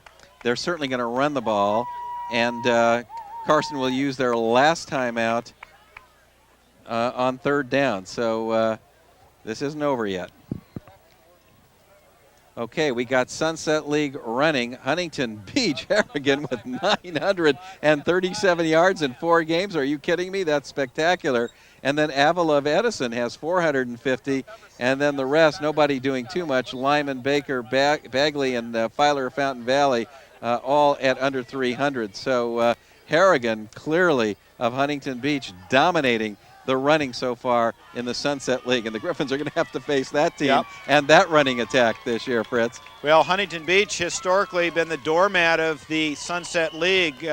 Looking not too bad this year. A first-year head coach taking over for the Oilers. And Bagley helped this cause tonight. And Klein going to take it. Surprising why he is continuing to run the ball in Venger. This is garbage time, and the Colts would love to leave their mark on the Griffins. I'm shocked that he's keeping the ball. And Klein smartly went inbounds there, did not go out of bounds, and that stops the clock. And actually, they are now saying it's a first down, I believe. Yes, first down, Los Al. That's it, Fritz. That's the ball game. With that first down and only 1 time to stop the clock, this game is finally going to be over. The Griffins, actually, Klein can just take a knee. What a strange game tonight, Fritz. Well, and I can assure you, as Klein gives it to Bagley, Bagley straight up the middle, taken down by just about everyone wearing a Colts uniform. Bagley with the run. Now under a minute and a half. First down for Los Al. For the Griffins. So the Griffins will go to 4-0-1. And you know what? With 9 seconds left, I think they may be calling. Let's see what's going on. Oh, we have somebody hurt. Oh, wow. We have an injury for Carson. Number 7, linebacker Tala. Chester Tala. He's down with 1 play left in the game. Oh, you hate to see that. Unless that's 1:09 left. Scoreboard has some bulbs out here at Vonagle Field.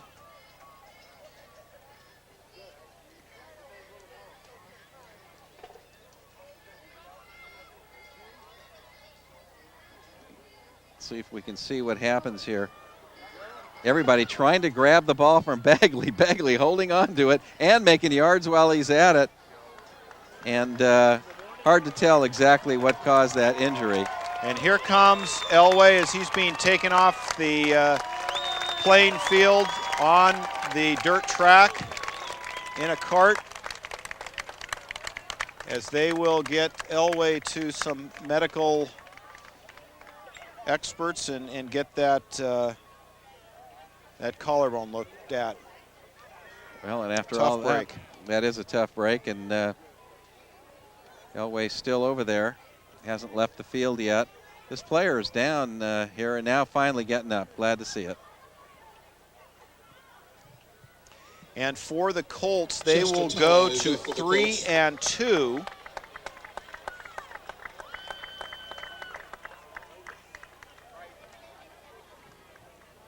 And the Griffins will go to 4 wins, no losses, and 1 tie. A good pre-league, and that tie, well, about as strange as this football game has been.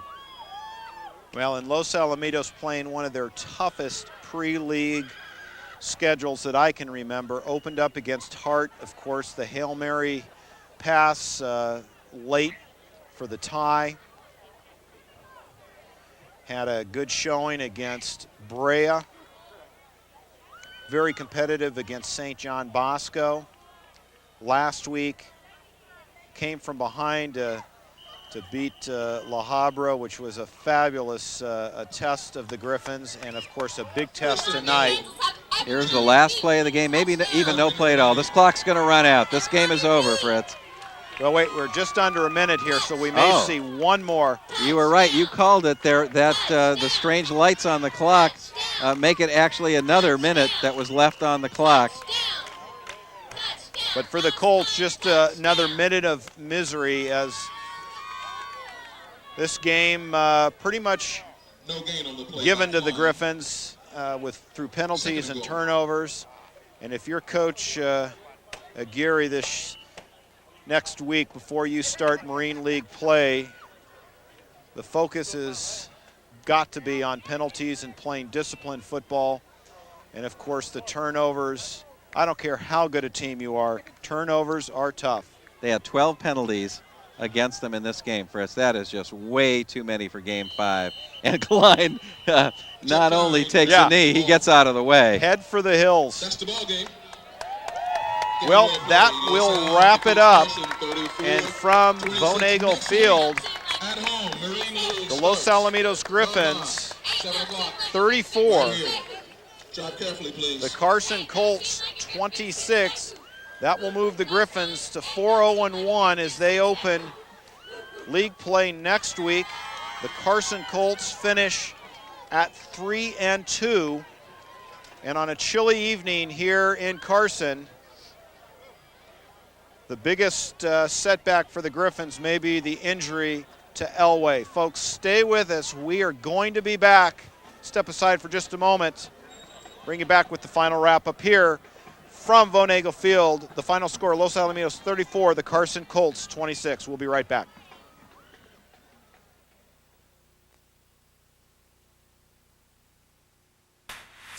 This edition of the LATV3's Game of the Week is brought to you by friends and family of the Los Alamitos Football Booster Club and by your friends at McKenna Motors, McKenna Dodge, Chrysler, and Jeep at the Pomona Auto Center, McKenna BMW, Porsche, Audi, and Volkswagen at the Norwalk Auto Center, and McKenna Volkswagen and Isuzu on the Beach Boulevard Mile of Cars in Huntington Beach.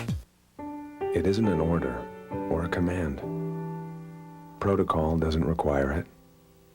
the oath of enlistment doesn't refer to it. So why do sailors devote so much time to helping Americans in need? To instituting programs on their behalf? Because when you're in the Navy, you go wherever the battle is.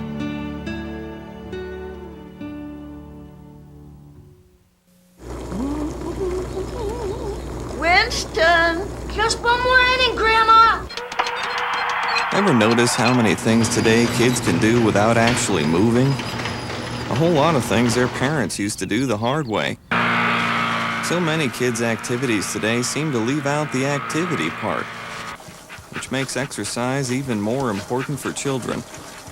In fact, new research tells us the best time to enhance bone development is during childhood and adolescence. And just getting children to walk an extra 35 minutes a day could spare them the pain of thinning bones later in life. Healthy bones come from healthy habits. Encourage your kids to get up, get out, and get moving. Hello. Hey, Grandma, how about another grape soda? For more advice on how kids can build strong bones, visit AAOS.org, a public service message from the American Academy of Orthopedic Surgeons.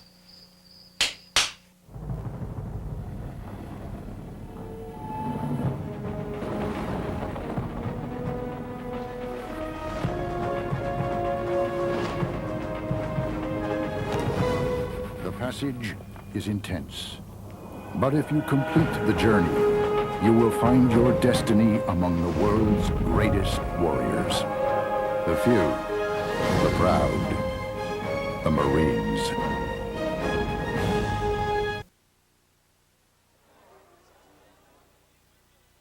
Stadium, ladies and gentlemen, Fritz Pollard, Len Venger, John Bowles, getting an interview set up here in just a moment. Let's go downstairs to John Bowles. We've got Ryan Bagley. Down on the field here, player of the game, Ryan Bagley tonight. Ryan, you had 2 touchdowns against St. John Bosco, 1 against La Habra. None tonight, but you had 25 carries for 182 yards.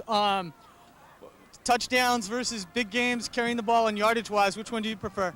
I don't know. They all feel nice, but I mean, as long as we win, then I don't really care. But I think probably the yards are better because I mean, college is just an individual thing. But colleges look at yards more than they look at touchdowns. But as long as we win, I'm happy. What did the coaches tell you guys about preseason schedule and how to get ready for Sunset League, which starts next week? And how do you feel the team has progressed so far through preseason heading into next week? Well, Coach told us that we probably have the toughest preseason we've ever had, and this will prepare us for league and the playoffs. I don't know. All right, you ready for league? Yeah, I'm really ready for league. I can't wait. All right, back to you guys. We'll be with Coach Barnes right after this. Thank you, John Bowles and Len Venger. Your thoughts on the night? Well, the key to the game, turnovers, 3 big turnovers by Carson. Every one converted into a touchdown by Los Alamitos. A lot of Carson mistakes. Right at the end there, you heard somebody say that this was the toughest pre-league that Los Al has ever had. I think that's Coach Barnes' new attitude. Each year now, about the last 3 or 4, the pre-league has been tougher and tougher and tougher. This one, Fritz, though, maybe a little too tough because it cost them an injury to Justin Elway, one of their 2 big quarterbacks. Well, in fact, we've seen more injuries this year on the offensive line. We've had good backup people to cover the void, but when you lose someone like a Justin Elway, that's hard to replace. Let's take a look at the upcoming Sunset League schedule, Len Venger, and they open things up with Huntington Beach. And Huntington Beach, as you noted, good running game. Not the pushover team that the Griffins may have seen in years past. Not at all, and maybe this game against Carson tonight is a perfect game for Los Al because they're going to be facing the running attack of Huntington Beach, which of course they faced running game tonight. Then after that, of course, they have to travel to Bradford Stadium to play Esperanza, and in that great rivalry. And Esperanza's very tough this year, very high up there in the polls. So again, a second game, no pushover at all. Well, and then the shocker, and I mentioned this last week, Fountain Valley, who has always had a competitive team. Coach Johnson moves over from Mater Dei a few years back, pulled some players from Mater Dei. And, you know, at this point in time, Fountain Valley having trouble getting off the ground. And that's rather surprising to me. And that program there for the Barons, definitely in a rebuilding frame of mind. And then you go and follow Fountain Valley by a team Vikings. that has been very competitive, and that's Marina. Yeah, Marina's gotten very competitive over the last few years. Griffins get them at Veterans Stadium. I'm sure that they're very happy to have that as a home game. And then finally, Grady. Well, and Edison has been very competitive. Of course, the Chargers getting to the D1 final last year against Long Beach Poly, and of course Poly took it, but I'll tell you, Grady kept those guys in it, and he will surely be a competitive force this year. Okay, let's go down field side to John Bowles. We've got Coach John Barnes for his final thoughts on this contest. Down here on the field, Coach Barnes, 34-26 win over Carson. John, you set up your preseason schedule purposely to test your kids, give them a break here and there. Not really, though, as it turned out in preseason. Talk about how you feel about your team's progression until now and going into league next week. Well, I just think we've had a great preseason. We've been tested every week. We knew it was going to be tough. Tonight I thought would be the toughest game, and I think it was physically. And I'm real proud. Our offense played great tonight, you know, and that's something we hadn't been doing too well except for Brea. So we got that cranked up a little bit. Now play a little better defense, which I think they can. You know, I think Carson got it going. Sometimes when you get it going, you just get it going, you know, and it works. And the other team can't react and stop you no matter what. And I think same for us with them tonight a little bit. We kind of got it going, and they just couldn't react and stop us. But you know, it was a great win for us. There's no doubt about it. I think we're in good shape going into the league. We have tough games ahead of us. We don't have too many injuries, and we can keep playing. Thus far in preseason, we've seen primarily a lot of passing out of this offense. Back to the old days. Tonight, you banged him with Bagley, 25 carries, 182 yards. Talk about his game. That's good. He played great tonight. You know, I think he was probably tired from carrying the dang thing so much. You know, we felt after the game got going, I didn't think we could run at the start. You know, I just thought they'd be too physical up front.